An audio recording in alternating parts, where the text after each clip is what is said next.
On my birthday, which was also our 15th wedding anniversary, my husband Robert came home with his mistress Kelly and their secret child Alice.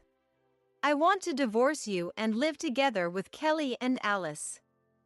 I've already lived with you for 15 years, that's long enough," he declared, expressing his desire to cherish his mistress and their hidden daughter from now on. I was so shocked by this sudden turn of events that I couldn't gather my thoughts. Above all, I thought it was the worst that Robert didn't even seem the least bit remorseful about having an affair. The other woman was also brazenly fantasizing about living in this house as if it was her own. "When I live here, I'm going to buy that sofa the famous actress recommended," she exclaimed as the carefree conversation progressed on its own, until it was stopped by my daughter Rebecca. "What are you talking about?" she demanded, her single sentence bringing Robert and Kelly's chatter to an abrupt halt. And with the next words Rebecca uttered, the situation began to change. "My name is Sarah. And I'm currently a 40-year-old housewife. My husband Robert is the picture of perfection. He's found success in his work as an education commentator, earning an annual salary of $200,000, and he devotedly engages in childcare as a father on his days off. He always greets the neighbors, and whenever I go grocery shopping at the supermarket, people tell me how envious they are of me. The neighbors told me again today how jealous they are.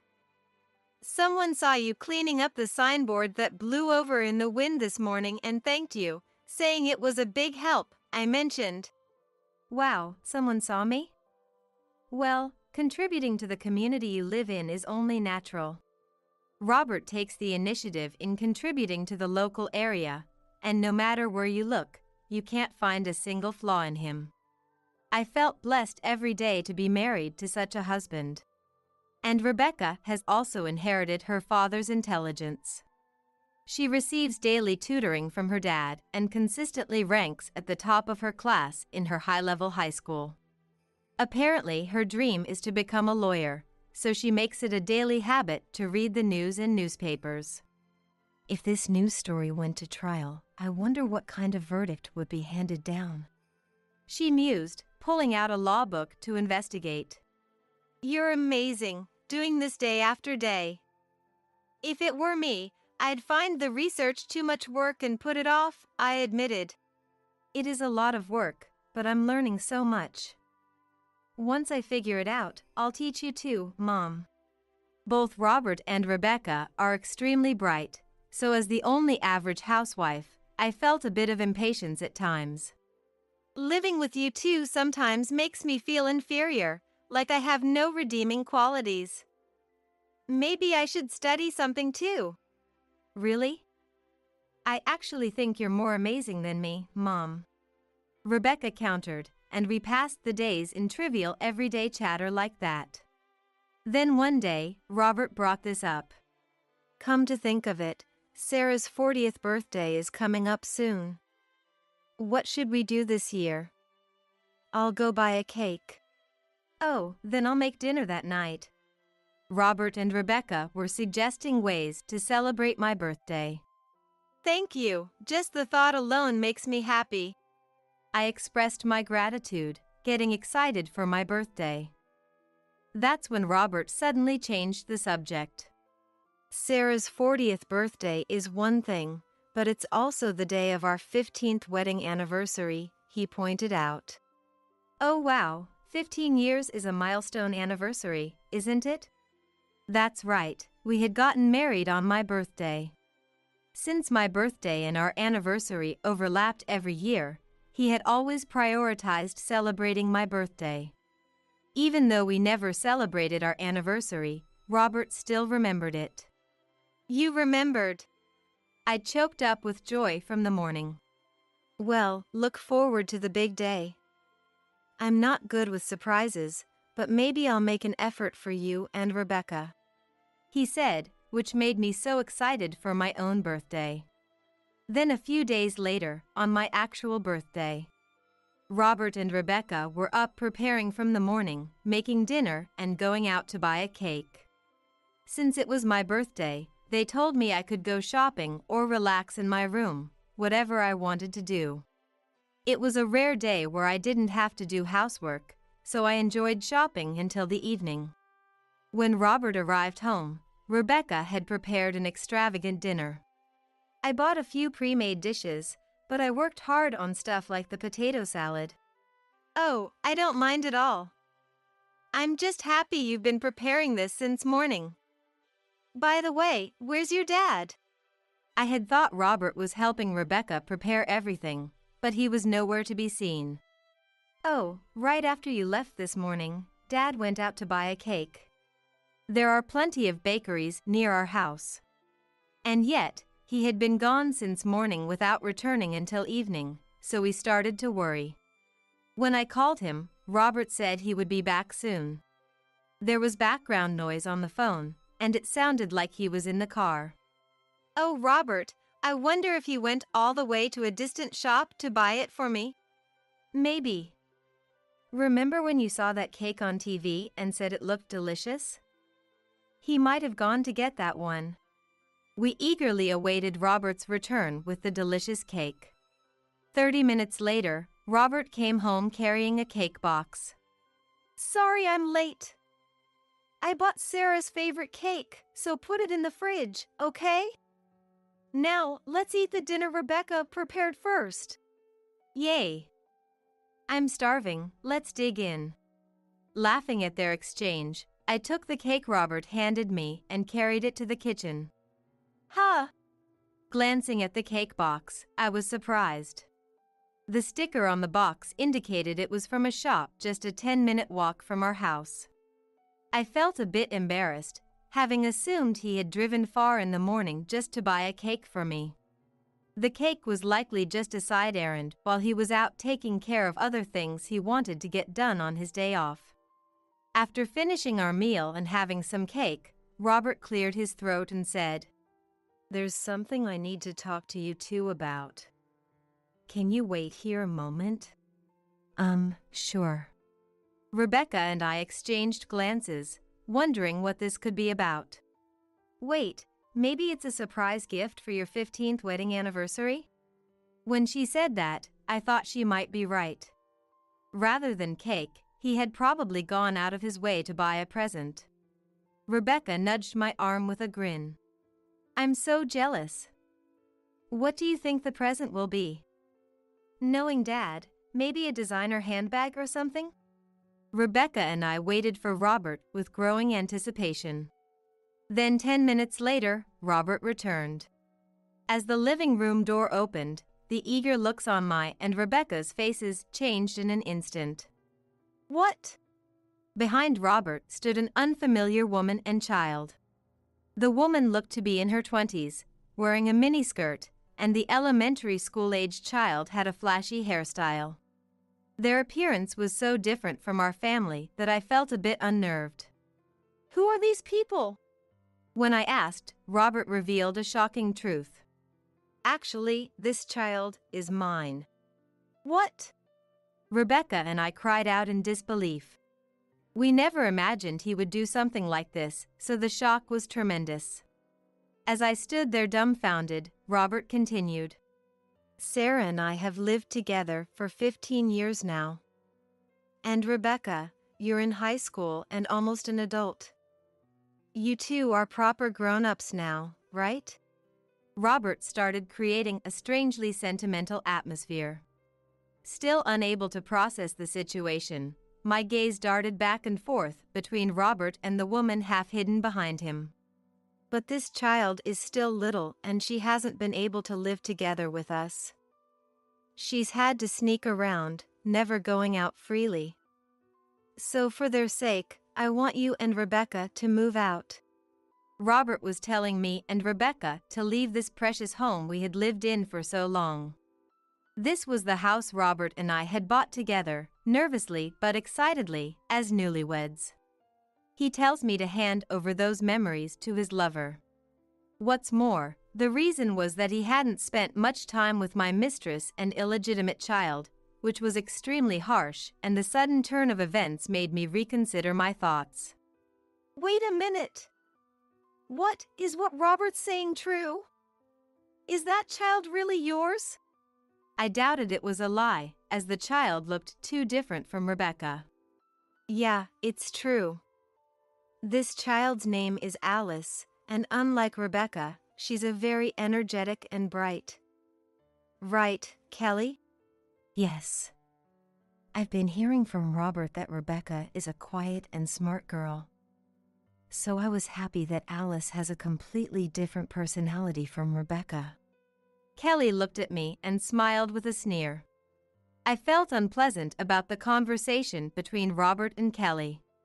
When I thought about how Robert was playing around with this woman while I was doing housework and taking care of Rebecca, I felt sick to my stomach. Mom, are you okay? Seeing my face turning pale, Rebecca gently rubbed my back. Usually, Robert would have sensed that I was feeling unwell. But with another woman around, he doesn't seem to care about me at all. He keeps looking at Kelly and Alice.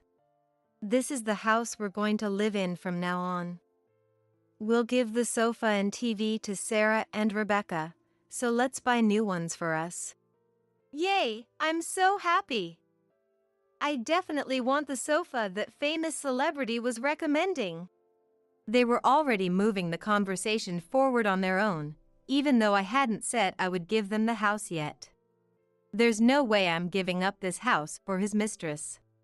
The conversation is moving forward on its own as if it's already been decided, but I don't want to give up this house. Just get out already. When I shouted loudly, the room fell silent. Then Robert sighed and spoke to me in an exasperated tone, as if to admonish me. You know what? This house is standing because of the money I earn, right?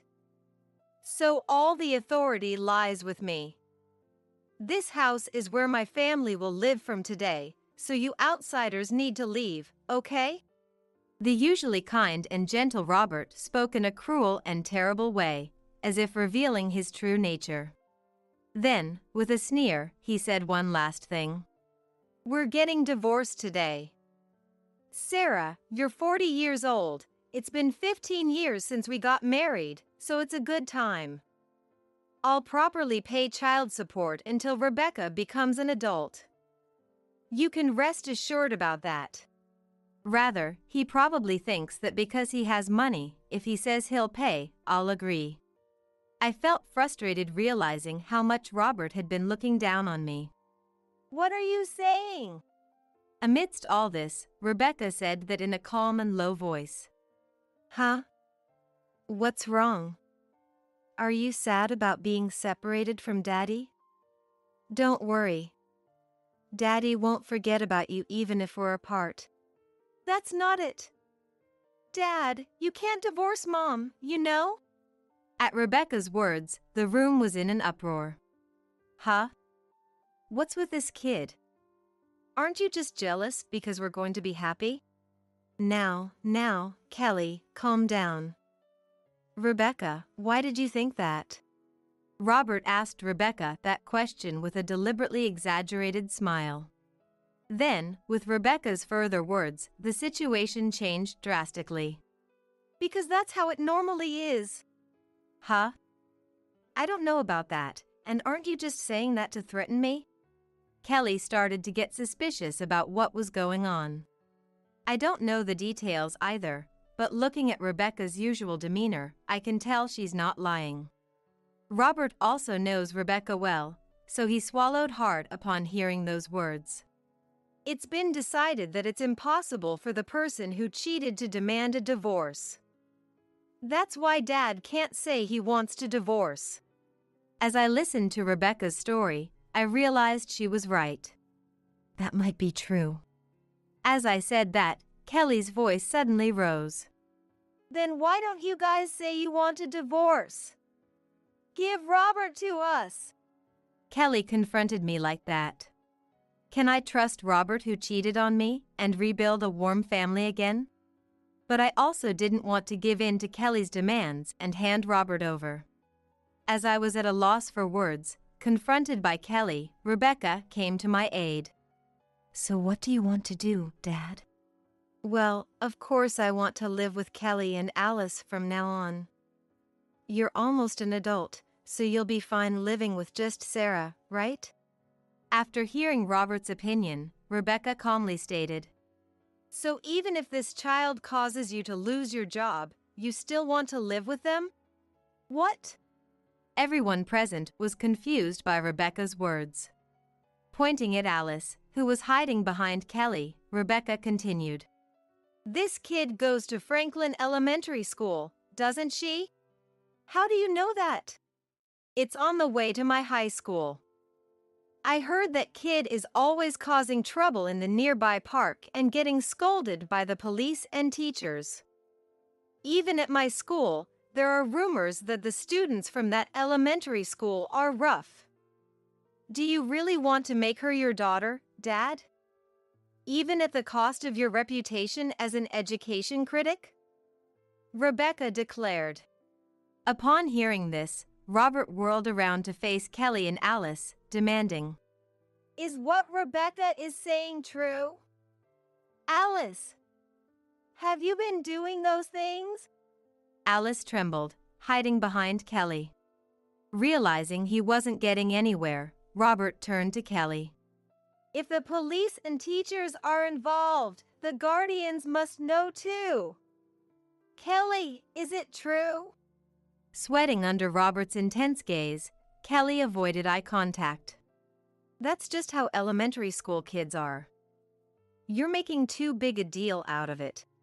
While she didn't explicitly confirm it, her response was as good as an admission. Robert began to fret. He was likely imagining what life would be like after marrying Kelly and Alice. His reputation as an education critic would suffer, and he'd undoubtedly face backlash. The once supremely confident Robert was gone. Distraught, he seemed to be feeling anxious about the future. No! Because of this kid, this is the worst." But Rebecca apparently still had more to say, relentlessly pressing on. "And Mom, doesn't this woman's face look familiar?" "Huh?" Kelly and I looked at each other, but nothing came to mind. Kelly also seemed clueless. "A month ago, on the way back from shopping in town, there was a woman in a red dress." "Ah, I remember. We bumped into a woman in a red dress and she yelled at us furiously even though it was both our faults. The cake we bought got smashed too. It was awful, but why bring that up now?" When I asked, Rebecca smirked and pointed at Kelly. "That woman was her, wasn't it?" Hearing this, Kelly began to panic. "Huh? I don't remember something that long ago. And what does that have to do with anything now anyway? Don't try to change the subject." Kelly was visibly flustered. She must have something she wants to hide. Desperately recalling the details of that day, I shouted the words that would send Kelly to hell. "Oh, right. You were with a man other than Robert at that time." "Shut up!" Kelly hurriedly tried to stop me, but it was too late. Upon hearing this, Robert immediately fixed his gaze on Kelly.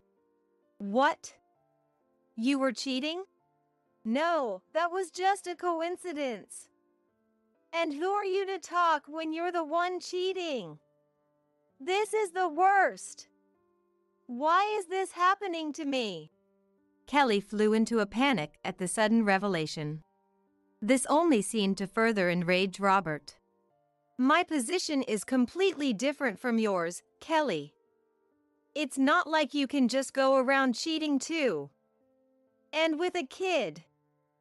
How could you? And a month ago, we had already decided to get married, hadn't we?" Robert confronted her aggressively as their argument escalated more and more out of control. Half crazed, they continued their absurd bickering. I was left behind with Rebecca, listening to the two of them arguing incessantly. It had become so ridiculous that I finally decided to intervene.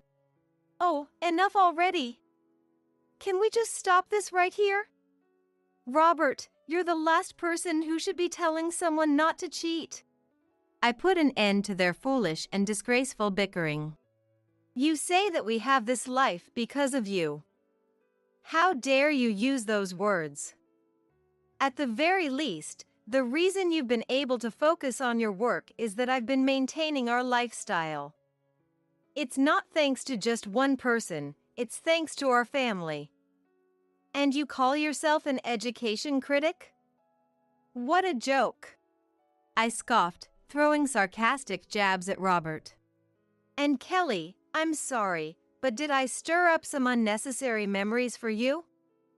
I'm sure this child isn't related to Robert by blood either. You seem to want to marry a wealthy man, but now that it's turned out like this, I pity you. You have my deepest sympathies. I mocked Kelly with a disparaging tone. The two of them were beside themselves, their plans having gone completely awry. Ugh! This is an absolute disaster. Everything is ruined. Kelly tugged at her hair, unable to hide her frustration, perhaps realizing that she wouldn't be able to marry Robert after all. What? This is the worst. I was going to marry you and provide for you, but forget it. Get out of here, now. Robert was just as agitated as Kelly, upset that things hadn't worked out for him either. You think I'd ever come back to a place like this? Alice! We're leaving! Kelly had shown up out of nowhere, demanding that I divorce Robert, but of course, it didn't go as smoothly as she'd hoped. To make matters worse, her own affair had been exposed. The moment things turned against her, she tried to run away. My birthday and our 15th wedding anniversary were coming to the most disastrous end imaginable. But I wasn't about to let it end like that. I lightly tapped Kelly on the shoulder as she attempted to flee, and said, "What makes you think you can just leave? You were having an affair with a married man, so I'll be seeking compensation from you." What? That's impossible. I don't have that kind of money. Why don't you just get it from Robert? Kelly immediately turned around and refused, reacting strongly to the word compensation. Of course I'll be seeking compensation from Robert too. But you're not family, so the claims will be separate. It's such a shame you won't be able to get married, isn't it? I said, my voice dripping with sarcasm. Kelly clenched her fists tightly, trembling with frustration and resentment. If you try to run, I'll consult my lawyer and we'll take this to court. When Rebecca said that, Kelly begged for mercy, pleading with us to spare her from legal action. We confirmed where to send the future claims and sent her home for the day. With only our family remaining, the house fell into a deep, uncomfortable silence. Robert stood there, head bowed, shaking. I let out a sigh and said, "Rebecca and I will be staying at my parents' house for a while. Maybe it's time you learned how difficult it is to live on your own for once. It's a good opportunity for you to realize that our lifestyle isn't just thanks to you, Dad." After firmly stating this to Robert, Rebecca and I immediately began packing our bags. Wait, I'm sorry. I apologize for the affair. Just please, don't go to your parents. You're only apologizing because you're worried about appearances. Losing your wife and daughter would be pretty damaging to your career, wouldn't it? When I said that, he fell silent, unable to deny the truth of it. Well then, I won't come back until you've shown some real remorse. With that, Rebecca and I left. When we arrived at my parents' house and told them everything, they were shocked. They probably never imagined Robert could be that kind of person. But they believed me right away and welcomed us with open arms. Deep down, my parents must have suspected that there was something shady behind Robert's perfect image. It's been almost a month since we started living with my parents. I went back to our house once to pick up some belongings I'd left behind. The place was in a miserable state. Clothes were strewn all over the place, the mail had piled up, and it seemed Robert had been living on nothing but instant meals. Ignoring the state of the room, I gathered only the necessities and left. As I was locking the front door, I ran into one of our neighbors who hurried over to me. I thought they were coming to express concern about Robert, but that wasn't the case at all. They looked at me with sympathetic eyes, as if to say, "You finally managed to get away from Robert." Apparently, Robert's recent behavior had made it immediately clear that I had left him. It seems that Robert, who used to say he would do anything for the community, like pulling weeds on the road, has suddenly turned cold. And for good reason. It was actually me who fixed the sign that had been blown away by the wind, not Robert. Robert had only found the blown-away sign and ordered me to fix it, saying it was in the way of his commute and an eyesore. The neighbors saw the situation and had complimented Robert, saying he was lucky to have a wife like me. But Robert believed he had done it all himself. From the next day onward, Robert worked me even harder to show off more to the neighbors.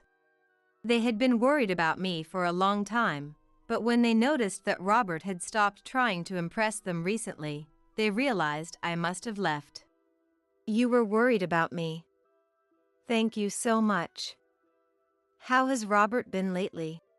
When I asked, they told me, but he had become a terribly troublesome resident. Robert doesn't keep track of the garbage collection days and apparently throws away trash whenever he feels like it. On days when it's not garbage day, after collection is over, he shamelessly throws it out without a care. Even when warned, Robert responds like this. "Oh, is that so? I'm sorry, I didn't know. I'll be more careful next time." He puts on a show of reflecting with a smile, but he just leaves the trash he brought and walks away ambiguously. No matter how many times he's told, he gives the same response, so the neighbors are fed up with him. "I'm so sorry. My husband has been causing trouble for all of you." When I apologized, the neighbors sympathized, saying it must have been hard for me to live with a husband like that. Robert himself probably still thinks he can have friendly relations with the neighbors. But the reality is completely different. Everyone was handling Robert with caution. I chatted with the neighbors for a bit longer and then went home. When I get back to my parents' house, I'll tell Rebecca about this and we'll laugh together. When Rebecca heard the story, she scoffed and shared a memory about Robert. "Come to think of it, whenever I got good grades on tests, Dad would praise me. But instead of saying, 'Rebecca, you're amazing,' he'd say things like, 'That's because you're my kid,' or 'It's because I taught you.' He was always only thinking about himself." I couldn't contain my laughter at the thought of Robert being spoken of so harshly by his daughter. I almost felt sorry for him. He's probably like this at work too. He goes on assuming he's the only amazing one, and ends up being avoided by the people around him. As this becomes more and more known to the world, his work will likely decrease. That's what I predicted, and it turned out to be spot on. Robert couldn't handle living alone, so he called other women to the house and had them do housework. He says things to make them happy, like wanting them to be his wife, but in reality, they're just convenient housekeepers. The women called to the house couldn't stand that lifestyle, so they leaked to the tabloids that the education critic who has been getting a lot of attention on TV and in magazines lately actually has a sloppy private life. The article spread in an instant, dealing a huge blow to Robert. He had been careful not to let it slip that he might be getting divorced or that he was having an affair in order to maintain his public image, but a small error in judgment exposed it to the world. His work decreased dramatically in no time. On top of that, people who had worked with Robert in the past started saying that he was actually an arrogant person behind the scenes. If it had been just one person, he could have said it was a baseless lie, but as that person's statement was released, more and more testimonies gathered, and it reached a point where he couldn't make excuses. Robert was completely ostracized from the industry. He's desperately trying to make money in other industries, but since his face and name are well known, he'll probably have zero income for the time being. I scoffed as I thought about my future with Robert. I had thought about taking some distance and giving him another chance if he reflected. But that idea might be too soft. I decided to formally file for divorce and mailed the divorce application to our house. I got a huge number of calls from Robert, but I had decided not to answer no matter what, so I kept ignoring them. He'll probably submit the divorce application while regretting his affair. And he'll likely have the childish idea that he can still start over with Kelly. But such thoughts cannot be allowed. Before that, I made her swear never to see Robert again for the rest of her life, along with a claim for compensation. Kelly will definitely keep that promise. A few days ago, Rebecca and I went to Kelly's house. Kelly was living with her parents, so we told them everything too. Kelly's parents apologized to us profusely. They wrote a sworn statement that they would never let her see him again. In fact, I got a call from Kelly's parents saying that Robert had come to visit, but of course they sent him away without letting him see her. Kelly will probably live under the strict supervision of her parents from now on. She won't be allowed to act freely, and she's sure to spend suffocating and boring days. She'll have an inconvenient life where she's not allowed to meet other men.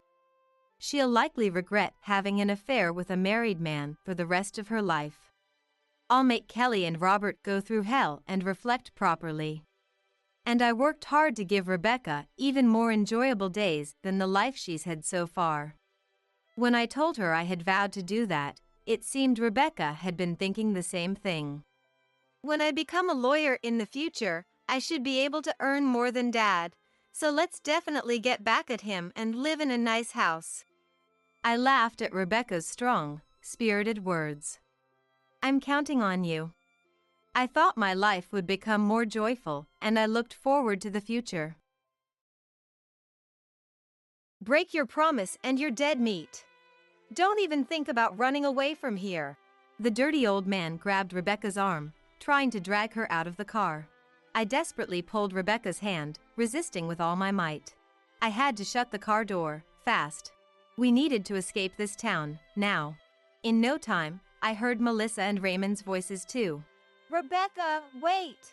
Do you have any idea what's gonna happen to us because of you? The three adults going berserk on the dark streets, it was nothing short of insanity. In this backwoods town with no streetlights, I kept running away from these lunatics, together with Rebecca. How on earth did things turn into such a blood-curdling, horrific nightmare? I had come back home after getting news of Rebecca's wedding from Mom, supposedly to celebrate. My name is Jessica. It's been over 8 years since I left my rural family home to live on my own, and I'm now 27. Currently, I work in sales at a pharmaceutical company in Los Angeles. I'm single, but still want to focus on my career for now. Selling new drugs developed by our company to various medical schools and hospitals is grueling work, but it gives me a greater sense of fulfillment than anything else. Pharmaceutical companies and doctors joining hands to save as many patients' lives as possible, there's no greater joy. I moved out of my parents' place right after graduating high school, at the same time as I entered university in LA. I paid for everything myself, including tuition and living expenses. While in college, I juggled multiple part-time jobs. Even before that, back in high school, I had desperately saved up money from part-time work. I was determined not to rely on my parents at all. The biggest reason I wanted to get away from home was my dad. He was always drunk whenever I saw him, wasting money on gambling. He was the farthest thing from a father I could respect. If I was in the same room as Plaster Dad, he'd start harassing me, while Mom just went along with whatever he said. Our family business was farming, and with things the way they were, money was always tight. I decided I needed to take my life into my own hands as soon as possible. The only one I worried about was my one and only sister, Rebecca. Rebecca had a timid personality and got along better with our parents than I did. She's already 32 now, but forget getting married, she hasn't even become independent with a job, just helping out on the family farm. I have unpleasant memories of drunken dad badmouthing Rebecca, saying, "Rebecca's got no street smarts. If she went out to Los Angeles, she'd just get suckered by some sleazebag and be in for a world of pain." If you ask me, Rebecca may be a bit spacey, but she's a beautiful woman with porcelain white skin and great at housework too. Wasting away in a house like this, she was too good for them. Plus, she was always so kind, sticking by my side no matter what. I adored Rebecca. Rebecca knew the state of our household well, so when I was moving out, I invited her to come with me. "You can look for a job after we get to LA. I'll work hard at my part-time gigs too. The two of us can scrape by somehow." But Rebecca just gave me a troubled smile and shook her head. "I'm the oldest daughter, so I'm going to stay here and look after Dad and Mom. I need to help out if we're going to keep the farm going." That's got nothing to do with this. We're both adults. There are tons of families where all the siblings are independent. If you're gonna say you have to live with Dad because you're the oldest, then I won't move to LA either. No. When I emotionally objected to Rebecca's unreasonable claim, she stated clearly to me, "You go. You worked so hard to save up money, didn't you? Besides, it's not just out of obligation. I want to stay here because I'm truly worried about this house and Mom." Her big eyes stared straight into me. There was an unyielding strength in those eyes. Overwhelmed by her intensity, I ended up moving to the city by myself, though part of my heart remained. After that, my college life went smoothly. Balancing my studies with multiple part-time jobs made for a harsh lifestyle, but I was young and had stamina. I also had a fierce determination not to rely on my parents no matter what, so I managed to overcome it all somehow. My constant efforts in the face of adversity were recognized, and I secured a position at a major pharmaceutical company. The training and work after joining the company were even tougher than student life, but I enjoyed gaining business knowledge. And the dream that I would one day be helping to protect people's lives and health fired me up. More than anything, it was Rebecca who became my emotional pillar. Even after leaving home, I kept in touch with Rebecca through messages and phone calls. Some days she would care about my health, saying, "Don't overdo it and ruin your health, okay?" And on other days she would praise me, saying, "Jessica, you're working so hard. You look so vibrant these days." Each time, a warmth would spread through my heart, and I'd feel inspired to work even harder for Rebecca's sake. However, when I'd ask her, "So how are things on your end?" she'd be kind of vague, like, "Dad and Mom are the same as always." Or, "Our profits have gone down but we're getting by somehow." Even if I'd get worried and try to ask for more details about the situation, she'd just brush it off with, "Nothing's changed since you were here, Jessica." In reality, I never heard anything about Rebecca or our parents getting into any big accidents or anything, so I just told Rebecca, "Let me know anytime if something happens. Let me know anytime if something happens." And then, before I knew it, I was 27. That day too, I got home late at night after entertaining clients. Keeping disagreeable doctors in a good mood for hours on end is extremely tiring, but I can manage it if I just think of it as part of the job, for the sake of my performance. As I tried to recharge myself with those thoughts, I checked my apartment mailbox and saw something rare inside. It was a letter from an individual, and looking at the sender, it was from Mom. After moving out, I had stayed in contact with Rebecca, but I hadn't communicated with anyone else at all, not Dad of course, but neither with Mom. They never reached out, and I never called or sent a single letter either. Now this sudden letter from Mom. What in the world could it be about? Still reeling from the surprise and unease, I entered my apartment and read it, exhausted. Reading the contents, I couldn't believe it. Apparently Rebecca was getting married. Huh? I hadn't heard a thing about this. Rebecca and I frequently kept in touch with each other. Yet not once had she breathed a word about a boyfriend, much less marriage. Why was I hearing about it from Mom like this, and not from Rebecca herself? A feeling I couldn't accept spread through my chest. The rest of the letter said that, for the wedding, they were holding a family meeting and I should come back home for it. Finishing the letter, I let out a sigh. Going back to my family home meant going to the house where Dad lived. The area my parents' house is in is truly the boonies, with houses really far apart, surrounded by expanses of farmland and woods. It's not even a town, it's designated a village. If I went back there, I'd have virtually no distractions. It's suffocating, almost like being trapped. Honestly, I wasn't eager to go. But if the news about Rebecca getting married was true, nothing could make me happier. I had thought Rebecca would end up taking care of Dad and Mom her entire life at this rate. If she had met a great guy, fallen in love, and decided to get married, nothing could make me happier. I wanted to meet her partner too, and of course I wanted to see Rebecca. And I wanted to congratulate her on the wedding. The next day, I wrote back to Mom saying I would attend the family meeting, and took paid leave on the appointed day. Then a few weeks passed, and it was the day of the meeting. I rode Amtrak for 7 hours to get to the city where my family home was, then planned to drive a rental car from there. The family meeting was also meant to be a dinner, so the sky was slowly turning to dusk. Away from the din of the city, in a quiet landscape devoid of neon signs or crowds of people, the sky was gradually dyed a deep red. It had been the norm when I was a kid, but coming back after 8 years, it seemed strangely surreal. I managed to arrive at my parents' house without getting lost. It was a dilapidated wooden house, visibly damaged here and there on the walls and roof even from a distance. I could tell the yard, overgrown with weeds, had hardly been tended to. The house was a mess, despite Rebecca's best efforts to keep it clean and tidy. She was overwhelmed with the responsibilities, and it showed. As I stepped inside, memories of my troubled childhood came flooding back, trapped within these walls. It left a bitter taste in my mouth. There was no guest parking, so I had to leave my rental car a short distance away and walk the rest of the way to the house. By then, the sky had darkened considerably. Deep navy blue blended with the remnants of a purple sunset, creating a stunning gradient. The vast expanse of the sky and the crisp air made the first few stars visible. A few crows cawed ominously, their voices echoing through the stillness. With a mixture of nostalgia and resentment, I approached the house's grimy door. That's when I heard it. The faint rustling of grass.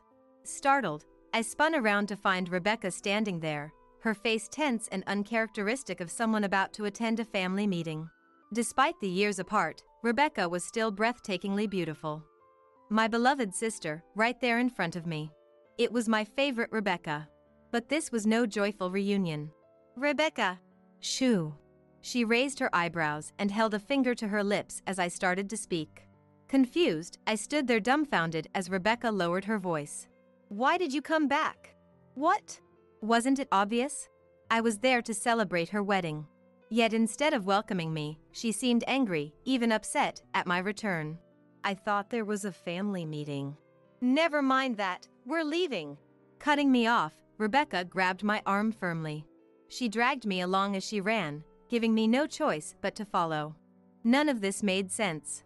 But it was clear that this was no simple family meeting. The situation was far more complicated. Rebecca led me to one of the few bus stops in the village. She pulled me behind a small shelter that doubled as a waiting area. Hey, what's going on? I thought we were having a family meeting tonight about your wedding. I whispered. Out of breath, Rebecca hung her head in silence. Then, we heard footsteps approaching. It was rare for anyone to be out walking at night in this village. It was easy to tell there was only one person coming. Rebecca shielded me, hiding me behind the wall as she peeked out to check the alley. Mom! Rebecca's face turned pale in an instant. Through a gap in her arms, I caught a glimpse of Mom in the alley. In the years I'd been away, Mom seemed to have aged a bit. But even more shocking was that her expression was twisted as if to say it was the very face of a demon. There was still some distance, but it was clear that Melissa was calling out Rebecca's name. Rebecca turned to me and said in a strong tone, "Get away from here right now. And go back to Los Angeles." Why? Hey, what's going on? As if to say there was no time to explain, Rebecca quickly shook her head. Make sure Mom doesn't find you. Dad too. Make sure no one you know finds you. Run away from here as soon as possible. Overwhelmed by Rebecca's intensity, I nodded. Okay. But what about you? I'll meet up with Mom and then go back home. What, you mean? If Rebecca meets Mom. If Rebecca goes back home. What will happen, I wonder? I don't know anything. But my instincts told me I couldn't let Rebecca go home like this. Rebecca, this way. This time, I pulled Rebecca's hand. This is so weird. Mom's acting strange too, and this situation is all messed up. And you say you're getting married, but you don't look happy at all. Jessica. Rebecca lowered her eyebrows sadly, still entrusting one hand to me. I can't return you like this. There's still time now. Let's just run away like this. Let's go to Los Angeles together. But hurry! While Rebecca hesitated, Mom was getting closer. I pulled Rebecca's hand even harder. Whether it was guilt towards her family, or a sense of relief from being freed from the current bizarre situation, Rebecca stared at me with tears in her eyes and gave a small nod. Let's go! We held hands and ran with all our might. Our destination was the rental car I had arrived in. The village was completely steeped in night, and the road with hardly any streetlights had poor visibility. Although we almost stumbled on pebbles along the way, we ran desperately. Rebecca didn't let go of my hand. Soon, we arrived near the car I had come in. As I was inserting the car key, Rebecca suddenly let out a scream beside me. I turned around involuntarily. In the distance, mountains stood in a row, and in the pitch-black scenery with only fields around, I faintly saw the shadow of something. Was it a monkey or an animal?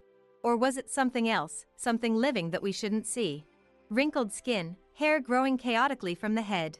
Underneath, something like eyes shone sharply. I mustn't get near this thing. I got goosebumps involuntarily. Before even considering who it was, I felt a physiological disgust. Get in the car, quick! Rebecca shouted in a scream-like voice. That voice was much more tragic and tinged with madness than when she saw Mom. With my hands trembling from fear and anxiety, I finally managed to open the car door. Meanwhile, the figure lurking in the darkness was approaching. I quickly opened the passenger door to get Rebecca in. The person approaching behind Rebecca was an old man. His wrinkled face and overgrown hair looked unsanitary at a glance, while the tacky gold accessories around his neck and wrists reflected the car's headlights. Who was this old man? Was there such a person in this village? There was no time to think. The old man eerily extended his black arm from behind Rebecca and forcefully grabbed her arm, just as she was about to slide into the passenger seat. Eek! Rebecca's scream echoed.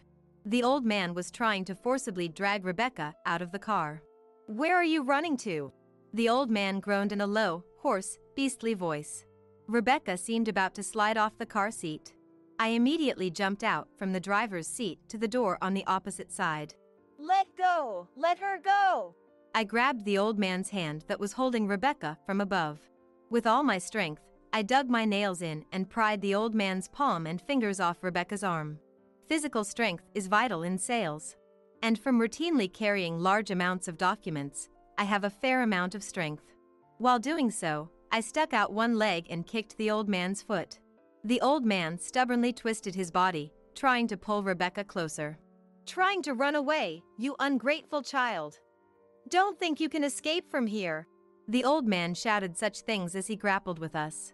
After such a brief battle, my strength combined with Rebecca's resistance, and we managed to pry Rebecca from the old man's grip. Just before he changed his stance to grab Rebecca again, I barely managed to close the passenger door. Before he could circle around, I returned to the driver's seat and quickly started the car. Don't break your promise. You stupid woman. I heard the old man's shouting voice from behind.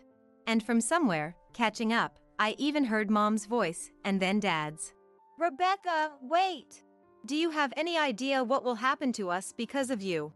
The sight of the three adults going berserk on the night road was nothing but abnormal.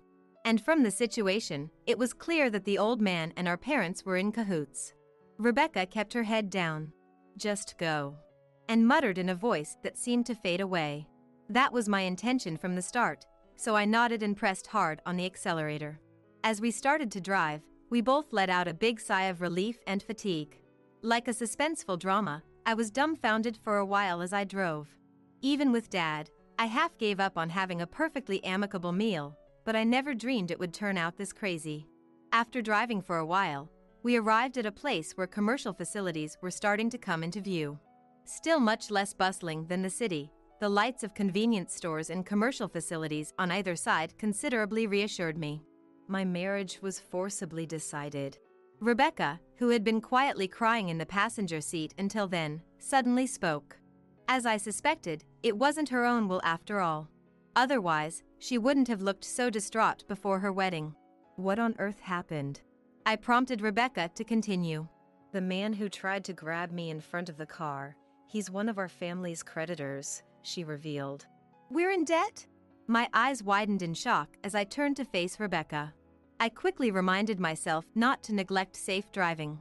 I'm so ashamed and saddened that this happened under my watch. You remember how bad Dad's drinking and gambling got even when you were still at home? Yeah, that's why I moved out. I wanted to take you with me, Rebecca. She smiled faintly and said, "Thank you for that, by the way." After you left, no matter how hard I tried, I couldn't get him to stop. Every time he drank, he'd rant about things he hated, hit Mom, and I desperately tried to stop him. It was a vicious cycle. I tried to get him interested in other hobbies, inviting him to watch movies or cook together, but nothing worked. If anything, his habits only got worse. But we're just farmers. It's not like we make a lot of money. Eventually, we couldn't make ends meet anymore. That's when he turned to borrowing money. I can't believe it! Drinking himself into a rage, squandering precious living expenses on gambling in an instant. I couldn't imagine how painful it must have been for her to witness Dad's conduct over these past 8 years. My chest ached with a wrenching mix of pity and remorse. He'd buy massive amounts of alcohol with the borrowed cash, screaming that he'd win it all back gambling the next day. But of course that never happened, and the debts just kept piling up. I don't know if I should ask, but how much does he owe now? Around $70,000. $70,000? I cried out so loudly, I thought the car windows might shatter. How much money did he have to burn through for it to reach that astronomical sum? Faced with such an unimaginable debt, my hands shook on the steering wheel. I couldn't take it anymore. We had no way to pay it back, so Mom and I went directly to the creditor to beg for mercy. To that Kingston guy from earlier. We pleaded with him, "We'll take full responsibility for repaying the principal Dad borrowed, so could you please forgive at least the interest?" And then, Rebecca fell silent after saying this much, trembling slightly. You don't have to force yourself if you don't want to talk about it. No, I'm okay. So then, he said, if you marry my grandson, I'll cut the interest in half. That's how my marriage was decided. No way! You've got to be kidding me!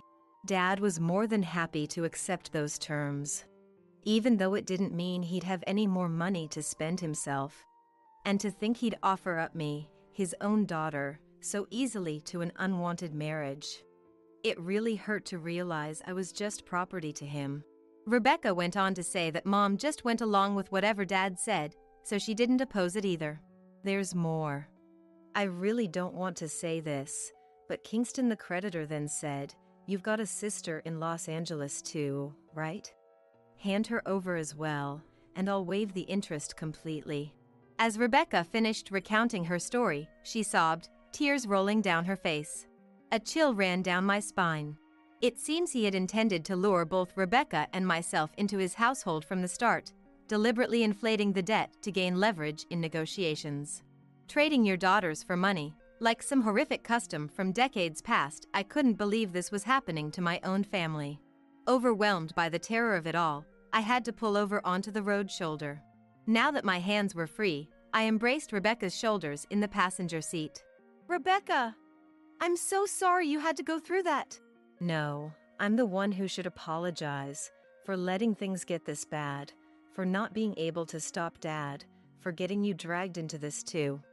I'm so sorry. There amidst the streets still tinged with a rural atmosphere, we two sisters held each other and cried freely. I couldn't imagine how painful, lonely, and hopeless her days must have been. I wondered why I couldn't have helped her sooner. Things got so bad, I considered running away. But he threatened me, saying if you try to escape, I'll hunt down your sister and drag her back here. That's why I couldn't say anything about this the last time we spoke on the phone. I'm sorry. Rebecca, you've been shouldering this burden all alone. It must have been so hard. But it's going to be okay now. I'm here for you. We'll get through this together. After crying together for a while longer, we got back in the car and hit the road again. Since we had left the village early, we were able to catch the overnight train.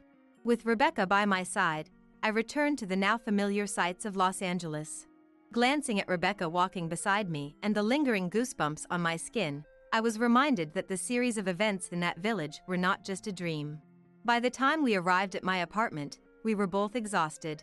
We ate breakfast together and took a nap in the warm, cozy bed. Afterwards, Rebecca pulled the IOU for the debt in question out of her pocket.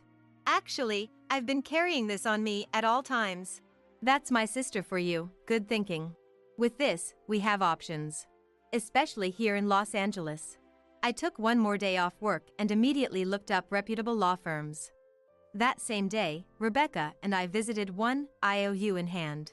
The lawyer had a serious expression as he explained several things to us. Afterwards, we stopped by the municipal office to consult about cutting ties with our parents. After Rebecca stayed with me in my apartment for about a week, we decided to visit our family home once more. To declare to our parents that we were severing our relationship. The moment we came face to face, Dad was already furious, while Mom sat next to him trembling, her face pale. Either he was already drunk or his face was flushed red with rage. As soon as he heard that we wanted to cut ties, he bellowed, "Don't screw with me!" He grabbed a nearby bottle and brandished it at Rebecca. I leapt forward just in time to stop him. "You too, Jessica! If you had just come home like a good girl, everything would have worked out," he shouted, this time trying to hit me with the bottle. "Cut it out already!"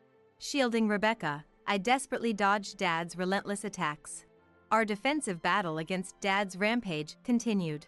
But in a moment of vulnerability, the bottle Dad was swinging struck my shoulder hard. "Ow!" Crying out from the impact, I fell to the floor with a thud. But immediately after, I glared up at Dad and announced in a low voice, "Dad, this is all being recorded, you know." Just as Dad let out a stupid sounding, "Huh?" I glanced back towards the living room entrance. From there, a man in a suit holding a camera quietly emerged. He was the lawyer in charge of our debt consultation, Mr. Young. Mr. Young calmly stated, "This is video evidence of domestic violence." I had deliberately created an opening, letting Dad hit me, to capture concrete proof of his violence on camera. Dad sputtered, You coward! Calling a lawyer, you city folk are always so damn sneaky." Mom and the lawyer tried to calm Dad down and get him to take a seat, but he resisted, shouting all the while. But then the lawyer dispassionately declared, "As we have clear evidence of violence here, we will be calling the police now." And with that, he smoothly proceeded to contact the police. "The police? Isn't that going too far?" Still clutching the bottle he had just hit me with, Dad was visibly shaken. Mom's face turned ashen. It was entirely possible that in this situation, Dad would fly off the handle at the slightest provocation and make any discussion impossible. Besides, even if he called the police on us, Rebecca and I were cutting ties anyway. We had nothing left to lose. Surprisingly, the police arrived with uncharacteristic speed for such a remote village. 2 sturdy male officers showed up, looking strong enough to easily subdue a drunk old man in his 60s like Dad. Seeing them, Dad clicked his tongue and deflated.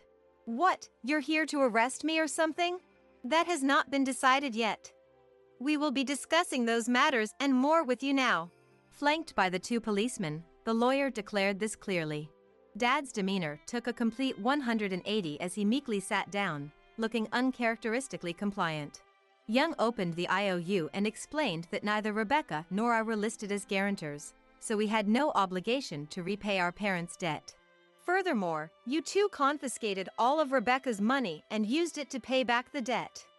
And in order to serve Mr. Osborne's personal interests, you robbed Rebecca of her free will and tried to force her into marriage.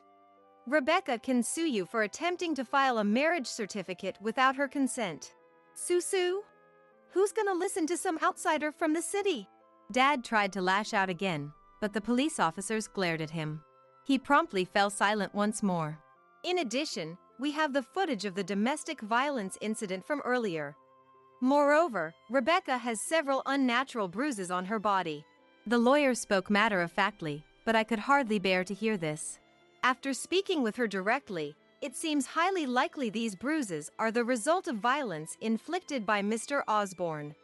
In this case, it is possible to either demand compensation or treat it as a criminal matter.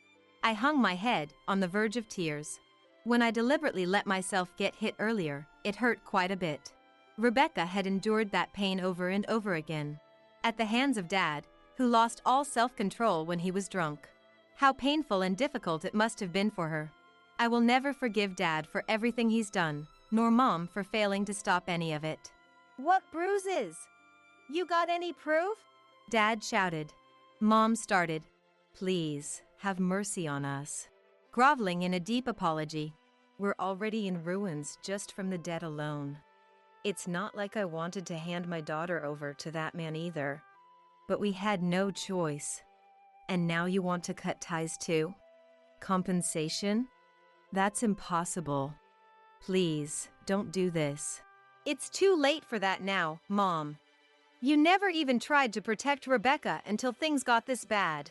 You're one to talk, running away from home. That's right, you're working in Los Angeles now, aren't you, Jessica? I bet you're making good money. If you paid off Raymond's debts for us, couldn't we just sweep this all under the rug? Mom looked up at me in tears, fawning. Rage exploded in my head. It wasn't just Dad in the end. This woman was also someone who only saw her own children as money or property. Enough already! Like hell I'm paying! What do you two think your kids are? Rebecca and I are human beings. We're not money printing machines or things you can just do whatever you want with. I shouted at my parents. I wanted so badly to hit them, but I restrained myself somehow, knowing that if I resorted to violence, the story would change. Both Rebecca and I want to live our lives freely. We're cutting ties with this household. From now on, Rebecca will be living in Los Angeles too. We won't be contacting you at all. Leaving those words behind, I grabbed Rebecca's hand and briskly walked out of the house. The lawyer followed close behind us. The police officers said, "We've heard what you have to say. We'll hand off the rest of this matter to our colleagues in Los Angeles," and then left. We decided to handle any future discussions of compensation or lawsuits through our lawyer. Afterwards, I took care of various procedures while Rebecca lived together with me in my apartment. Then a few months later, as a result of the trial, our parents were slapped with a restraining order preventing them from contacting Rebecca or myself. They were also obligated to pay back the money they had taken from Rebecca.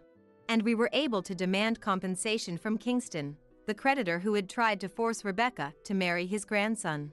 The IOU was passed on to Kingston's son. The fact remained that Dad had borrowed a massive sum, so our parents would have to work at the factory run by Kingston's son to pay back the debt. As a rural factory, the wages were nothing to write home about. Who knows how long it would take them to pay everything back. Furthermore, after consultations with the lawyer and experts, Dad was diagnosed with alcohol dependence. Treatment would require money for hospital visits and counseling. On top of the debt repayment, those expenses ensured they would have zero financial leeway for luxuries like alcohol. If anything, it was questionable whether they could even maintain a normal standard of living. While our parents were left to face the consequences of their actions, Rebecca and I, having successfully cut ties with them, lived together happily and peacefully. Through my acquaintances and friends, I introduced Rebecca to a job. With her diligence and good manners, she quickly won over her employers and secured the position. More time passed, and then, "Rebecca, is that true?" She had some surprising news for me. Apparently, one of her coworkers had asked her out, and they had started dating. I was overjoyed for Rebecca's newfound love and cooked a special dinner that night. "Jessica, you're way too excited about this. It's kind of embarrassing." I can't help but be thrilled. Not only did we finally free you from being trapped in that house, but now you've found a boyfriend of your own free will. I'm so happy I could cry. Tearing up with joy, I clasped Rebecca's hands. "Jessica, thank you, truly. It's because I had you that I can walk my own path in life now." No, that's not true. It's all thanks to how hard you worked, Rebecca.